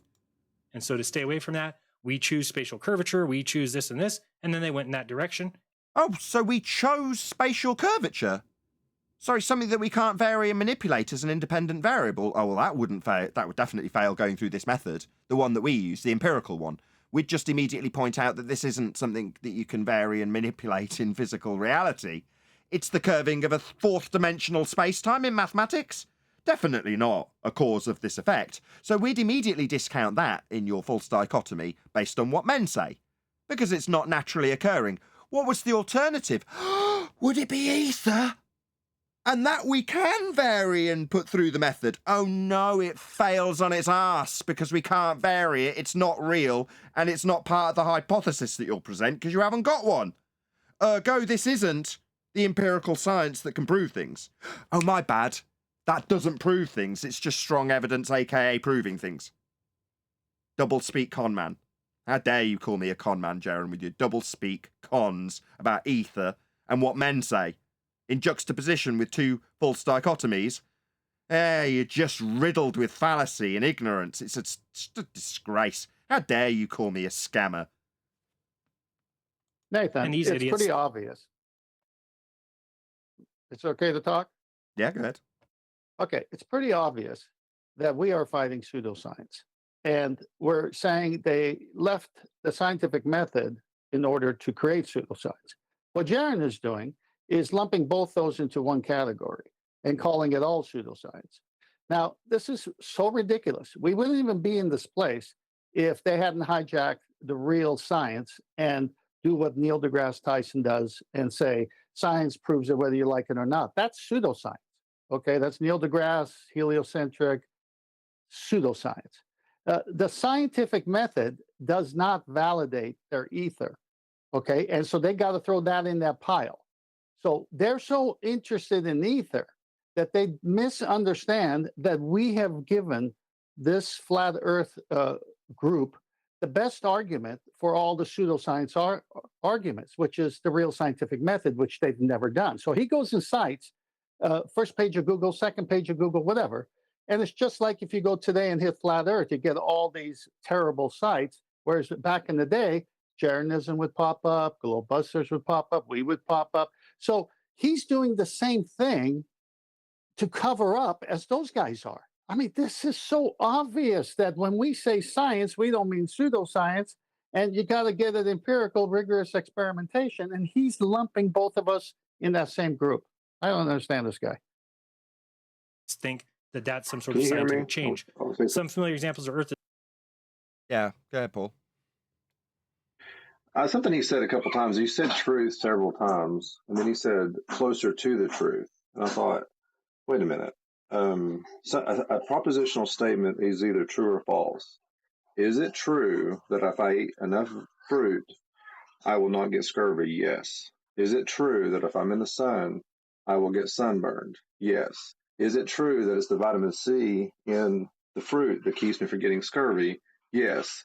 Is it the UV light? The UV light is causing the sunburn. All those statements are true. It's not a matter of whether you're getting closer to the truth. It's whether the statement you're making is true or false. So him saying closer to the truth is irrelevant. Yeah. Some things are proven. Not all things that need to be proven or can be proven need to be put through the scientific method either. But there we go. Let's continue. To the center of the universe, the absolute nature of time and space, the stability of continents, the cause of infectious diseases, which will change again, by the way, because we are going through that now. Science is a process of learning and discovery. Sometimes we learn that what we thought was right is wrong, Stop that there. which is great. That This one is why did my head in yesterday. You want me to play it again? Or do you want to start? Look, the last time I checked, right, the way you get diseases, infectious diseases, is through that pathogenic route, yeah? The only way you get AIDS is if you go into the woods and bum a monkey, yeah? That's how we were told you get these things. Don't pretend that in 20 years' time, the way in which you're going to get a cold, the way in which you get chicken pox, the way, yeah, that they're going to be different. That is, I don't know why this waffle keeps coming out. Whether it's just to distract from the main purpose that there is no real point being made here other than ad hom attacks. But that was one of the many nonsensical statements that just makes me question what is going off here. Yeah? What is going off? You've got, this is Jeran, right? Someone I used to respect, we all respected, dealt with. Someone we actually thought, certainly this opinion has changed. This opinion is reversed from where it was in the past. And of all the stuff that's gone off, I don't mind the arguing, I don't mind the, you know, a bit of the banter. But for what he did yesterday was beyond the pale. To make the accusation against the fellow flat earther that he did to Nathan, that shocked me. Of all the, and I've sat here and I've took a tirade of abuse, private messages I've not shared from Bob, yeah, that just cast them in a very bad light. Lots of bad light, lots of bad behaviour as this has gone off. But one thing I did not expect was that. That has really shocked me. And the only reason I could think is they're losing that bad. That this is where this argument has got to now. As you go through these joke statements that elicit a response because they are so profoundly ignorant, to be perfectly honest, the only thing I think is they've backed themselves into a corner now where instead of and then again, projection, because this was cast at us, at Nathan, but I think they've backed themselves so far into a corner that the only way out is to do what they're doing, which, like I said, doesn't surprise me some quarters, but for it to come out and actually hear it directly from Jeran yesterday, it's absolutely shocking to me. Absolutely shocking. Hear what? Be specific. The scammer indirect, yeah, we can all have as many arguments as disagreements as we want, but to do something like that, I think was pretty darn low and shows the strength of what they've got left in their argument. If that's where they want to go, a direct lie, because it wasn't supported with anything, just It's the only reason I can think that they have to do this, so he must be a scammer.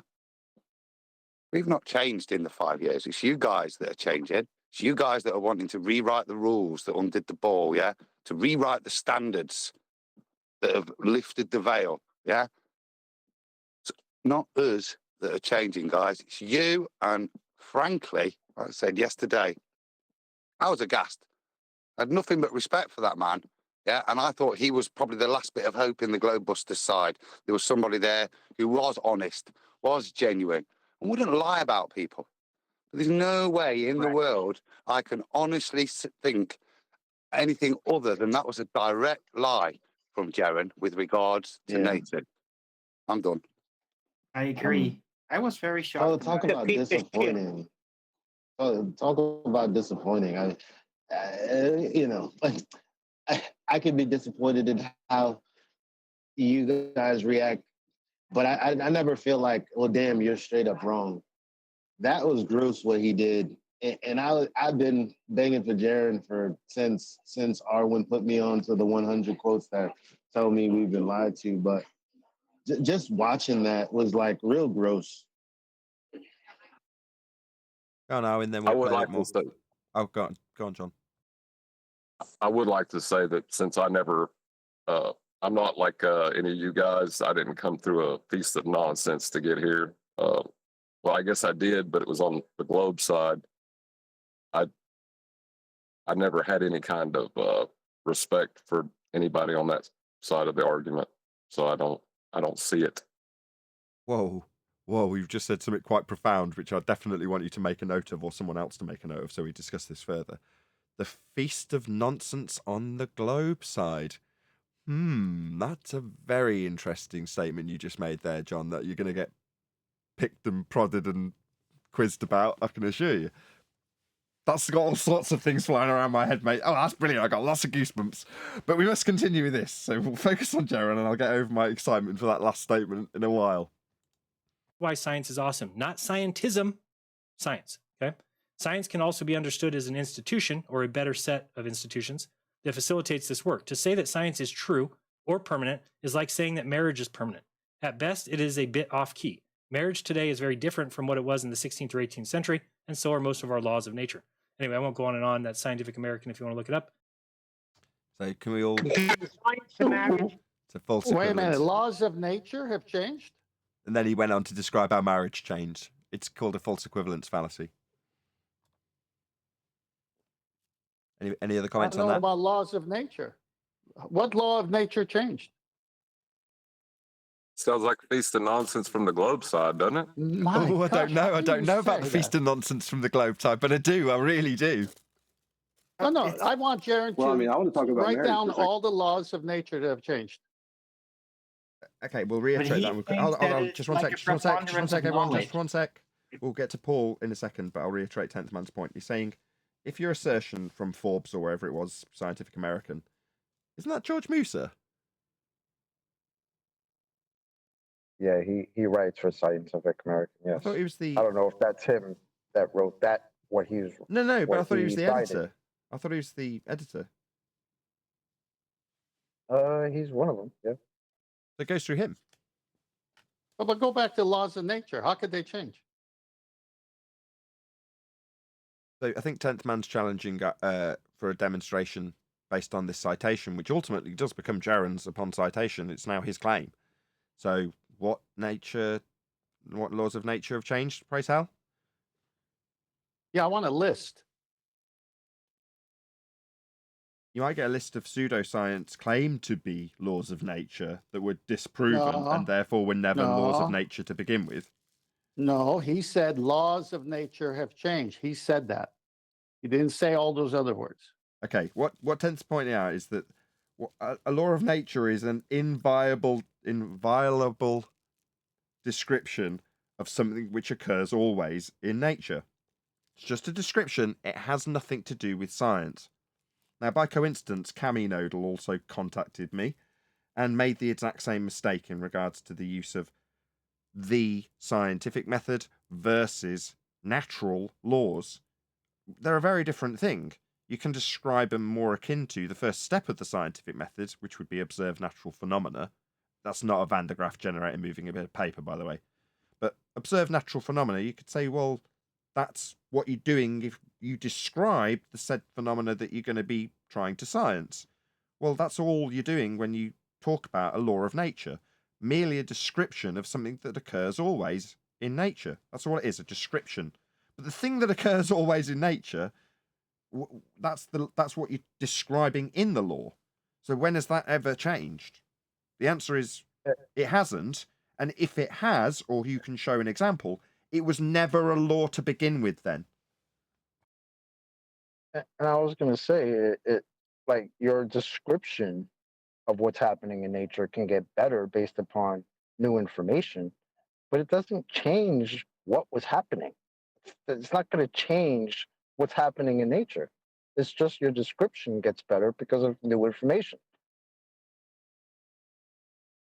I just want to answer the question on the headline. If you say science is right, you're wrong. Well, why bother doing it then? What's the name of the magazine again? Scientific American. Scientific American.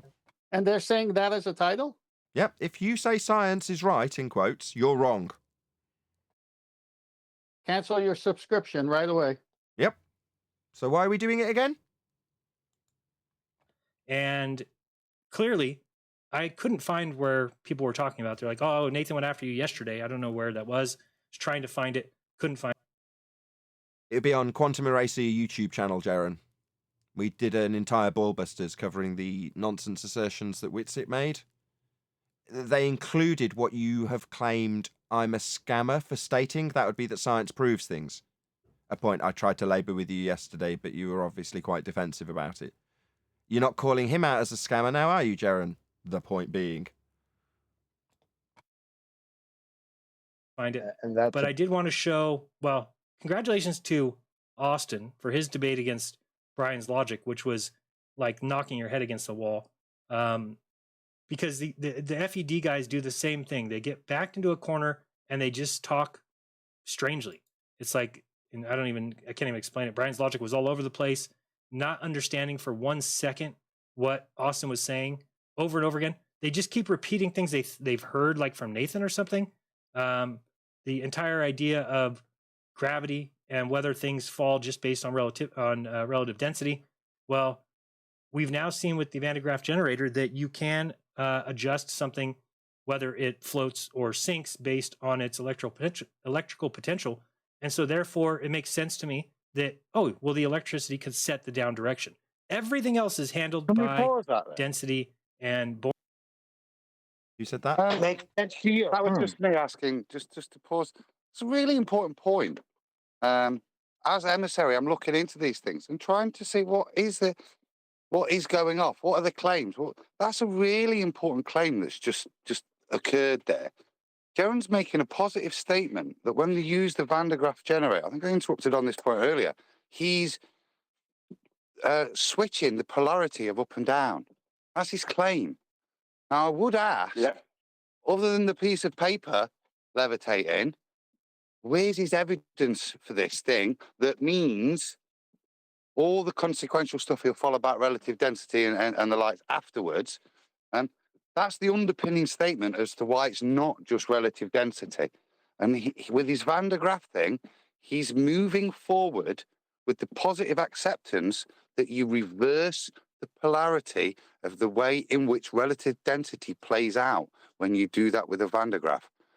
That, respectfully, is unsubstantiated, and a little bit ludicrous to claim that from that. Even if you've watched it and watched the piece of paper, where's your evidence that that's happening? And I think there's a kind of tacit acceptance when he laughs and mocks at the scoffing of doing it with a book or a mobile phone. Oh, of course it wouldn't work. Well, it should work if you reverse the polarity. It's not a matter of a field, of a strength of a field. You've just made the statement that you've reassigned up and down. You've already made the statements about the most powerful forces being the differential of relative density. But if you've reassigned up and down, whatever it is, irrespective of the weight, it should go the other way. Done. Yeah, that's right. And so, Well, like I would. hold on, come on, the tower setup, right? The more extended egg experiment, like with the different oils and all that. Well, show me one of those towers, reverse the polarity or whatever, and then see it all flip upside down, right? That's what I would need to see. Otherwise, it's just the insertion of another force that displaces things. There's so many different types of forces that can be created to displace things. So to claim it is the foundation of. Oh, we lost Darwin. Lost Darwin. Go ahead, Brian. Hold on. Well, Brian was Okay. The point that Adam made was reiterating what Brian said earlier. So I think it's most sensible that Brian goes next. Go ahead, Brian. Yeah, and Jaron was addressing me. I'm going to go back to something that I said that Whitsitt said. Whitsitt told me that he could make me levitate up the way if he had enough charge, right? But the amount of charge would kill me. And I said, well, that would mean that same amount of charge is keeping me down, but yet I'm not dead. You know what I mean? It's like to reverse what the Van de Graaff generator is a reality reversal. That's what they're trying to claim when it comes to the Van de Graaff generator. But what it does is it inputs a huge amount of static charge into a very close, let's say a small area, into a small area, and it affects very small things. But it's purely just an effect that can only be caused by that exact situation. There is no evidence whatsoever that outside that exact situation that this static charge, because in reality, they don't, like, where is all this static charge just keeping everything down? Just because we have static charge and the Van de Graaff generator can generate a load of it and cause things like hairs to move up and down, doesn't mean that that's the reason why things fall down or go up. You know, it's faulty logic to the max. And but with that double speak, though, right, Brian? Because didn't Whitsitt tell you when you asked him, what can you make float? Well, any object in the world. That was his response. Any object in the world. Oh, can you make my phone float? No, just a little piece. If I scrape a little piece of your phone. Also, not every object in the world then. But if I tried it with you, I could do that, but it would take so much electrostatic charge that it would kill you. That seems very practical and useful. Well, isn't that what I said earlier? If it existed in the natural world, the way they said, we'd all be dead. But funny enough, sorry, John, real quick, but funny enough, if I were to just concentrate on, I don't know, relative density, I could just go to the store and just buy a giant helium balloon. Could I make the phone float without destroying it? Without could I make myself float if I got in a helium balloon or a hot air balloon big enough? Yeah. So that seems a little bit more practical in reality then, huh? Okay. Go ahead, John. Well, not just that. Not just that. And this, I have a question for Brian. It's a two-part question. The first part's a yes or no. Brian, did you make any claim to Whitsitt that you needed to support? Only about the relative density.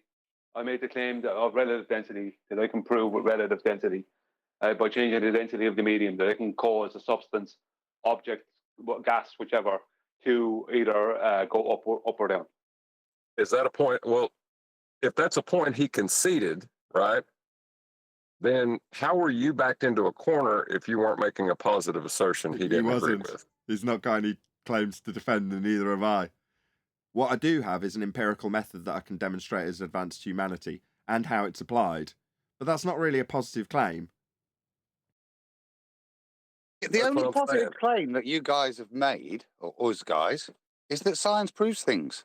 That's the only thing I can see in all of this that is, but fundamentally, that's what they're challenging. And it's the only thing we are saying, that they have been able to kind of compose into a sentence that makes sense and is addressable. If you listen to the rest of it, it's a little bit wishy-washy, isn't it? But that seems to be the only claim. Buoyancy. So it's not even really worth talking about the electrical part, because that just sets a down direction. That's it. Everything else is handled through density. But here's the problem, is those guys keep going back and they're like, oh, well, why don't you make my phone rise in the generator, in the Van de Graaff generator? It's like, what are you talking about? A phone is a hugely dense item. Nobody's saying that you can make things levitate that are heavy. That we're talking about little things like you put a piece of paper on the ground, then you turn on the generator, it creates an electrical field, and then the thing floats. Well, that's a tiny piece of paper. But what you did by making it float is you adjusted it, and so at least we can say, not proof, that it could set the down direction. So why would flat earth debate be so against that idea? Why not just admit, yeah, the generator does do that, so therefore you're probably right. It probably does set the downward direction, and density and buoyancy weigh the rest out. No, they want to argue with it. Because what does that mean? We stop that? Because it didn't prove his premise. That's why he said it maybe all these other words other than proving his premise in the first place. But because he can lift a piece of paper off the ground, he wants us to believe that that proves his premise. Get the hell out of here. It contradicts it in its own support, doesn't it? Because, oh, I can't do it with a heavy item, which you can say, well, yeah, using static electric and a Van de Graaff, you're probably not going to be able to lift a mobile phone. But that isn't what he's saying. He's not saying you can use these powers to lift things. He's saying you can use this to reset the orientation of down. The second you've done that, its own weight will make it go the other way, won't it? So a heavier thing will be more susceptible to move once you've reorientated down. See, that penny didn't drop till now. Exactly. Right. So within the parameters of his claim, the weight, the heavier it is, the quicker it'll shoot upwards, Jaron. Because you've reversed the polarity of the direction of down to up, right? So really heavy things are going to shoot up really, really, really, really fast, right? No. And a feather will float up gently.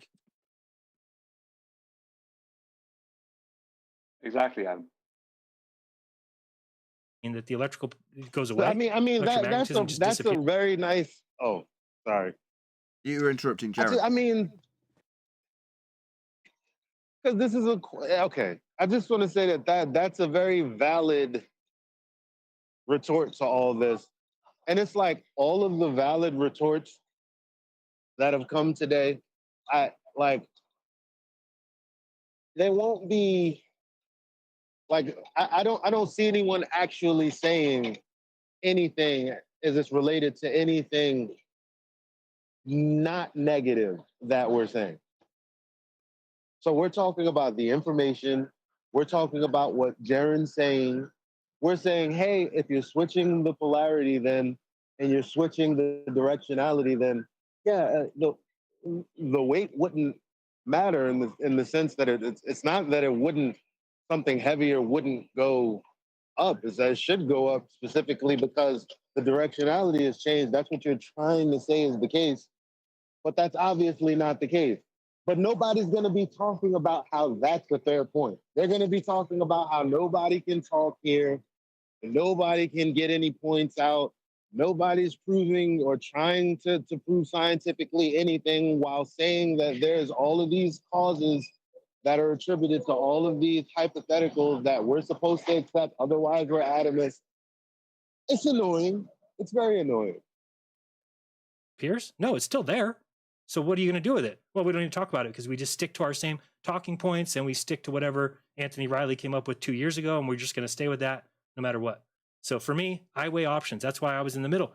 One time I was on their side, looked at it, Bob's talking this, I'm like, I don't still agree with that until I saw some of the experiments Zach did. At which time I said, oh, well, we can't deny that that's happening. So therefore, it makes sense to me that if anything set the down, it would be that. We can't we can't deny that that's happened. So what you mean you take it as proof then? You can't deny it. So you take it as being proven then if you can't deny it.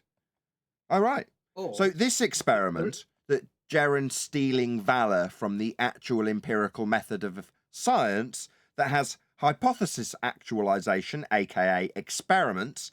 He's got an experiment and he can't ignore it.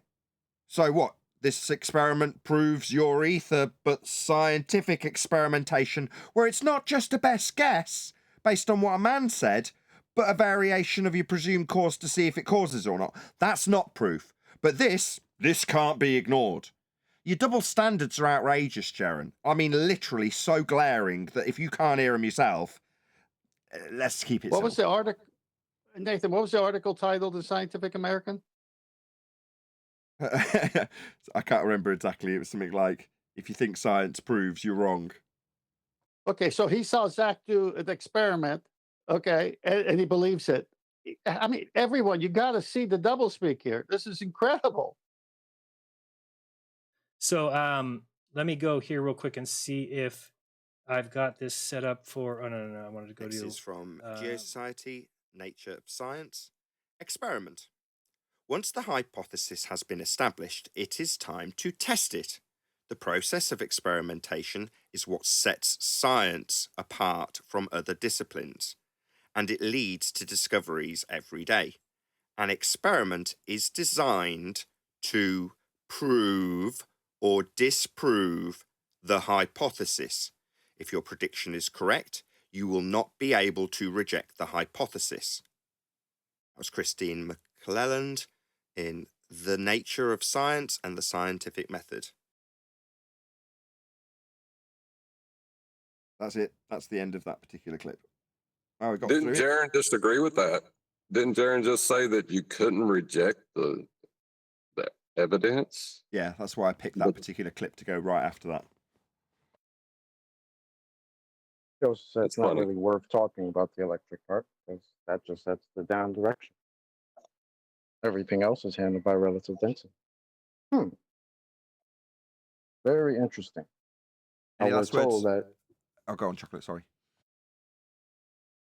No, I'm just pointing it out again. I mean, I know we did before, but it's like we're being told that because electrostatics exists, we therefore can't call anything else any cause, even though if I develop a scientific experiment that has no electrostatics as the cause.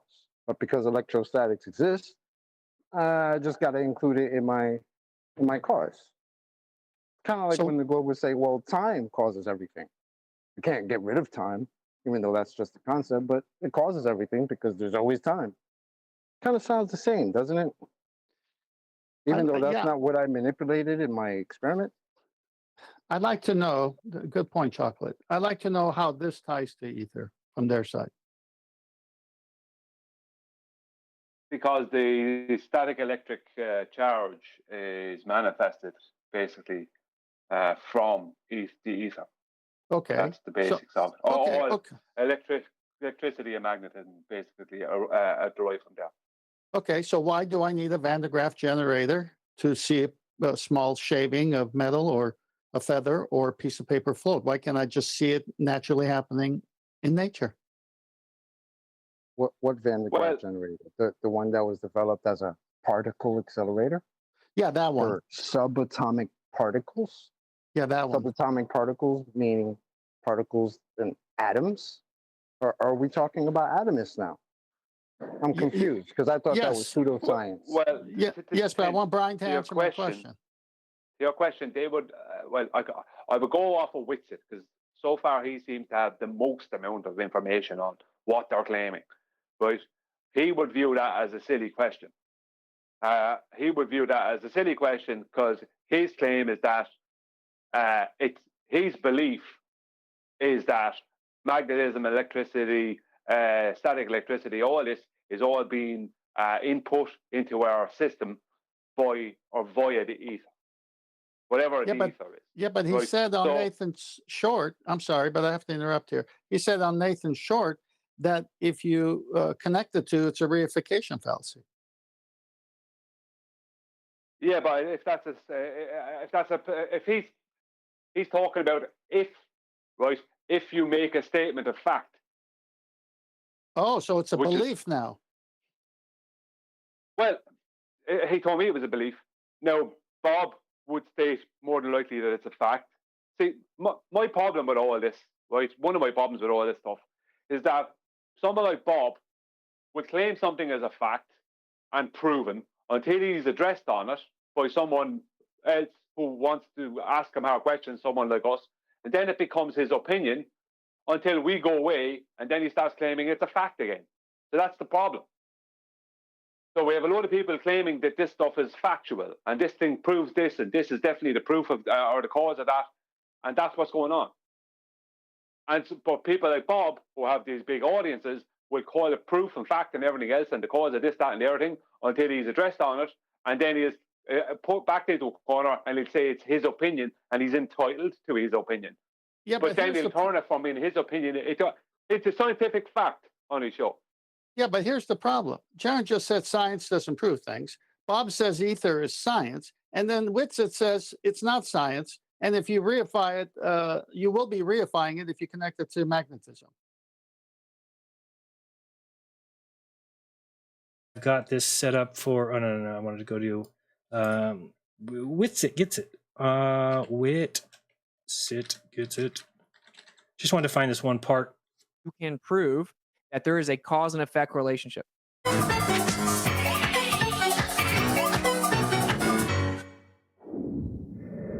Your thing about the science, I actually don't fully disagree with you. I think what this is you can demonstrate, you can prove it. When you manipulate heat, water boils. Back when Nathan Oakley kept saying things like science proves this, science proves, I took him and said, Nathan, you know science doesn't prove anything, right? You can prove it. When you manipulate heat, water boils. Whitsitt gets it. That's your thing about the science. I actually don't fully disagree with you. I think you can prove it. I took him and said, Nathan, you know science doesn't prove anything, right? Whitsitt gets it. You can prove it. I took him and said, Nathan, you know science doesn't prove anything, right?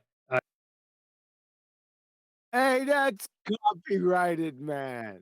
I do that. You can't do that. Do what? Put it together, contradictions, put them together. That's an art.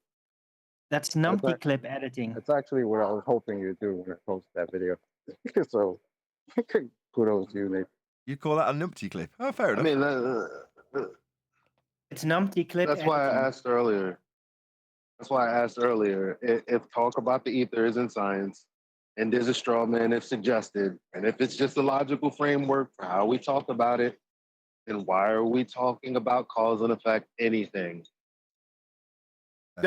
Just whistle past the direct contradiction that they just made, right? What is it now? The 85th, 87th, somewhere in that vicinity, right? Somewhere around that. Well, you can heat water and it boils. Well, you can't prove that, but what? Well, that statement coming from Whitsitt was in response to a super chat that Jaron had left attacking Brian, right? And that's Whitsitt actually correcting Jaron, saying, well, I do agree with you, Brian, in regards to science. You can prove things. Let me get it straight. So prior to making Jaron's video, this is just one of the reasons I was so furious about it as the day progressed and more information came in. Basically, having been corrected, he didn't call him out as a scammer. He called me out as a scammer.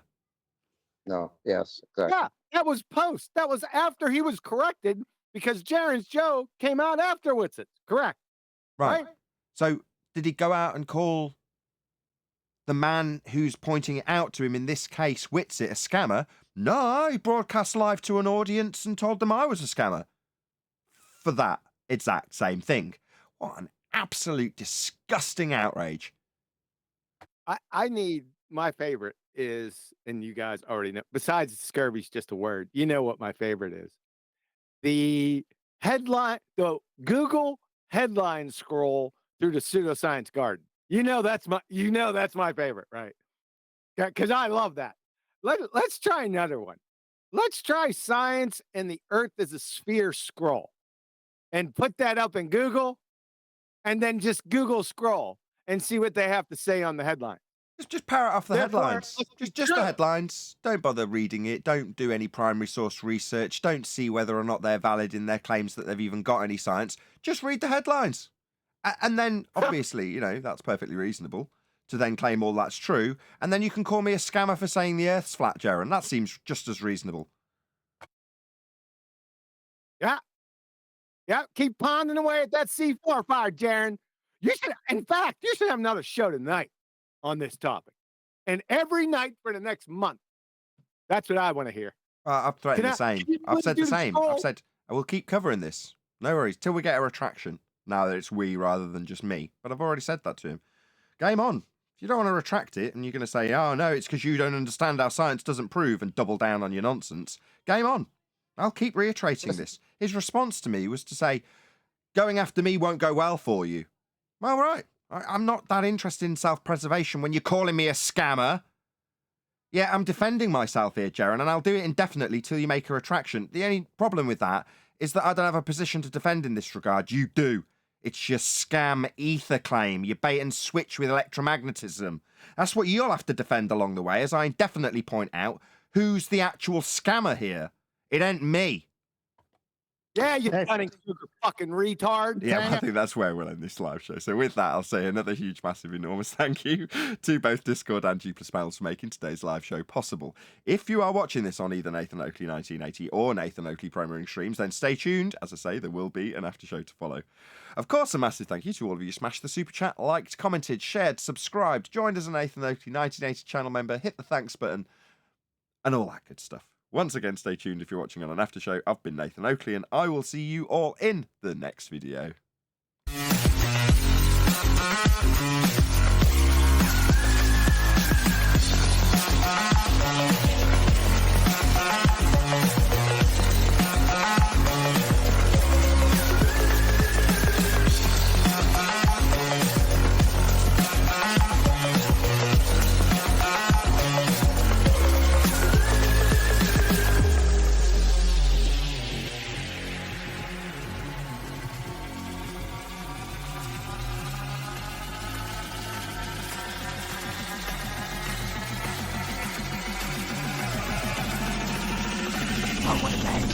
What a lovely day!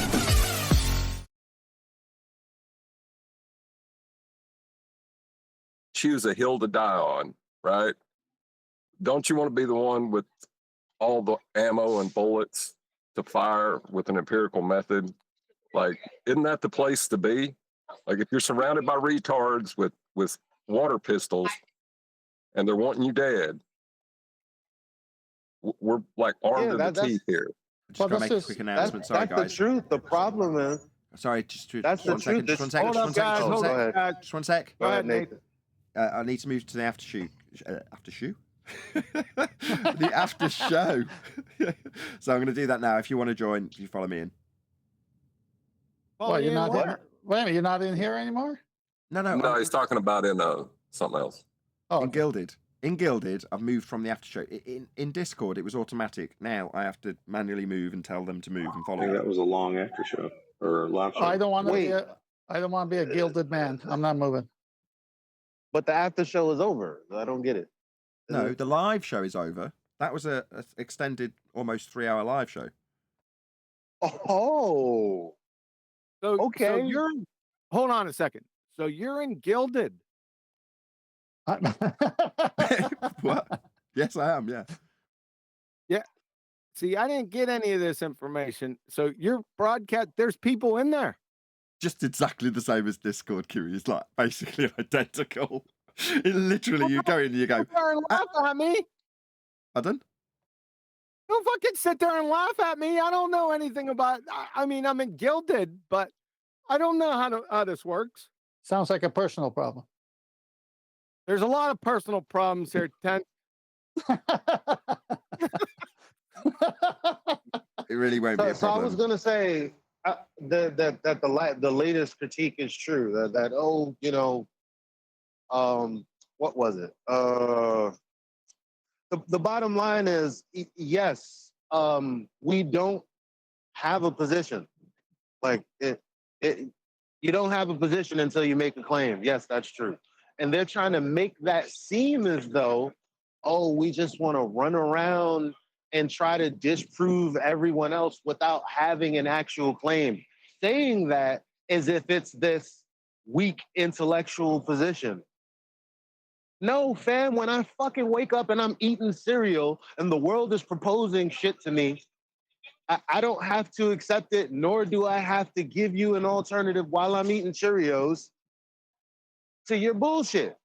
I can just say, no, that's bullshit, and I can refill my bowl and continue eating my cereal. That's insane to try to paint the fact that we're not going around telling people how the world works.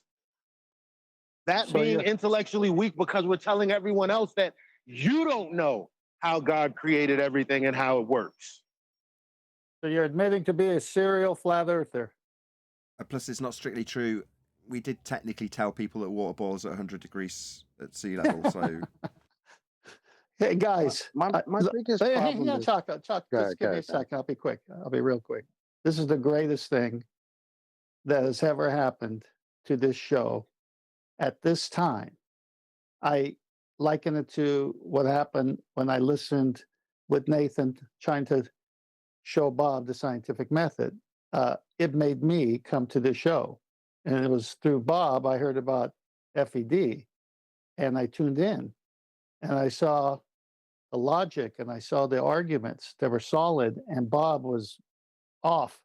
And I no longer was at Bob's, but I'm here. Now that's going to be repeated thanks to Jared. This is a positive.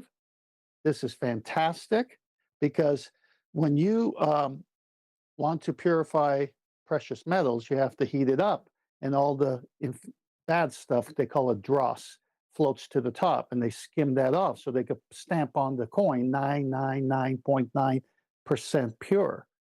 And this is what this show is doing. We're sticking to our guns. We're not making stuff up. We take on all the hard subjects.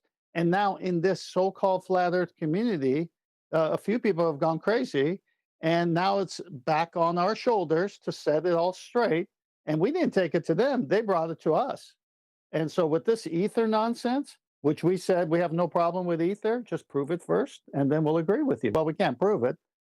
Okay, well, then what are you talking about it for? Well, it's a belief. Okay, that's a belief. We'll let you believe it. No, but it's the background to everything. But you said you couldn't prove it, and it's a belief.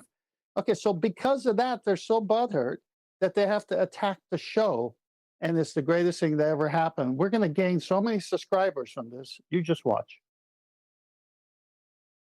if you say so. Maybe. I hope you're right. And this started as us attack. This started as us attacking ether believers. That is what warranted this assault, because there was this feeling that people were going around telling people that they couldn't believe in the ether, which is partially true in some contexts. But overall, in general, the only thing that this show has been doing is disproving positive claims where they can be disproven. What the That's hell? literally What? Whoa. Wait a second. Which is partially true. That there was some people out there telling other people, I think you got Jedi mind trick, that you couldn't talk about the ether. I never said that. Who said that? Partially true means not you, but other numpty flat earthers that you can't follow behind all day long, John. Oh, so there was actually people, flat earthers, saying that they couldn't talk about ether? Yeah, if they can't scientifically prove it, don't talk about it. And it would cause arguments and all this and yada yada yada and blah blah blah. But they forbade them from talking about the ether. We're talking cross purposes here. They forbade them. That's why Witsit said, I'm tired of you guys going around telling us we can't talk about the ether. That's why I'm addressing it. Oh, so it wasn't us guys, though. That's what I said. All this show did was just disprove positive claims when people came here. That's also what I said. Holy fucking shit, dude. Right. Is the ether a positive claim? No, I just wanted to get to the point where someone was telling them that they weren't allowed, quote unquote, to talk about ether.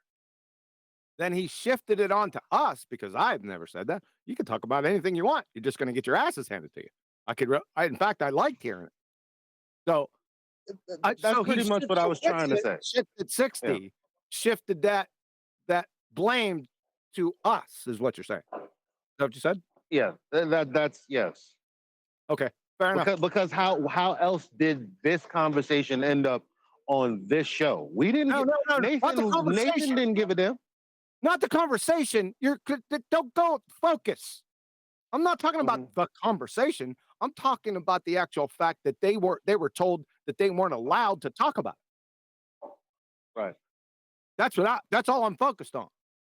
So what Right. I'm saying is, he's shift. It's so contradictory. Well, how can they do it? How can he say that? Well, he made it up. Like he makes everything else up. Shocking, right?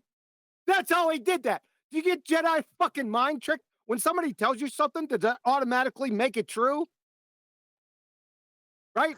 I think what Eli was saying is that when he was the heard same that, thing that John just said. Yeah, I said but the Eli- same exact thing he said. well, okay, let come third party.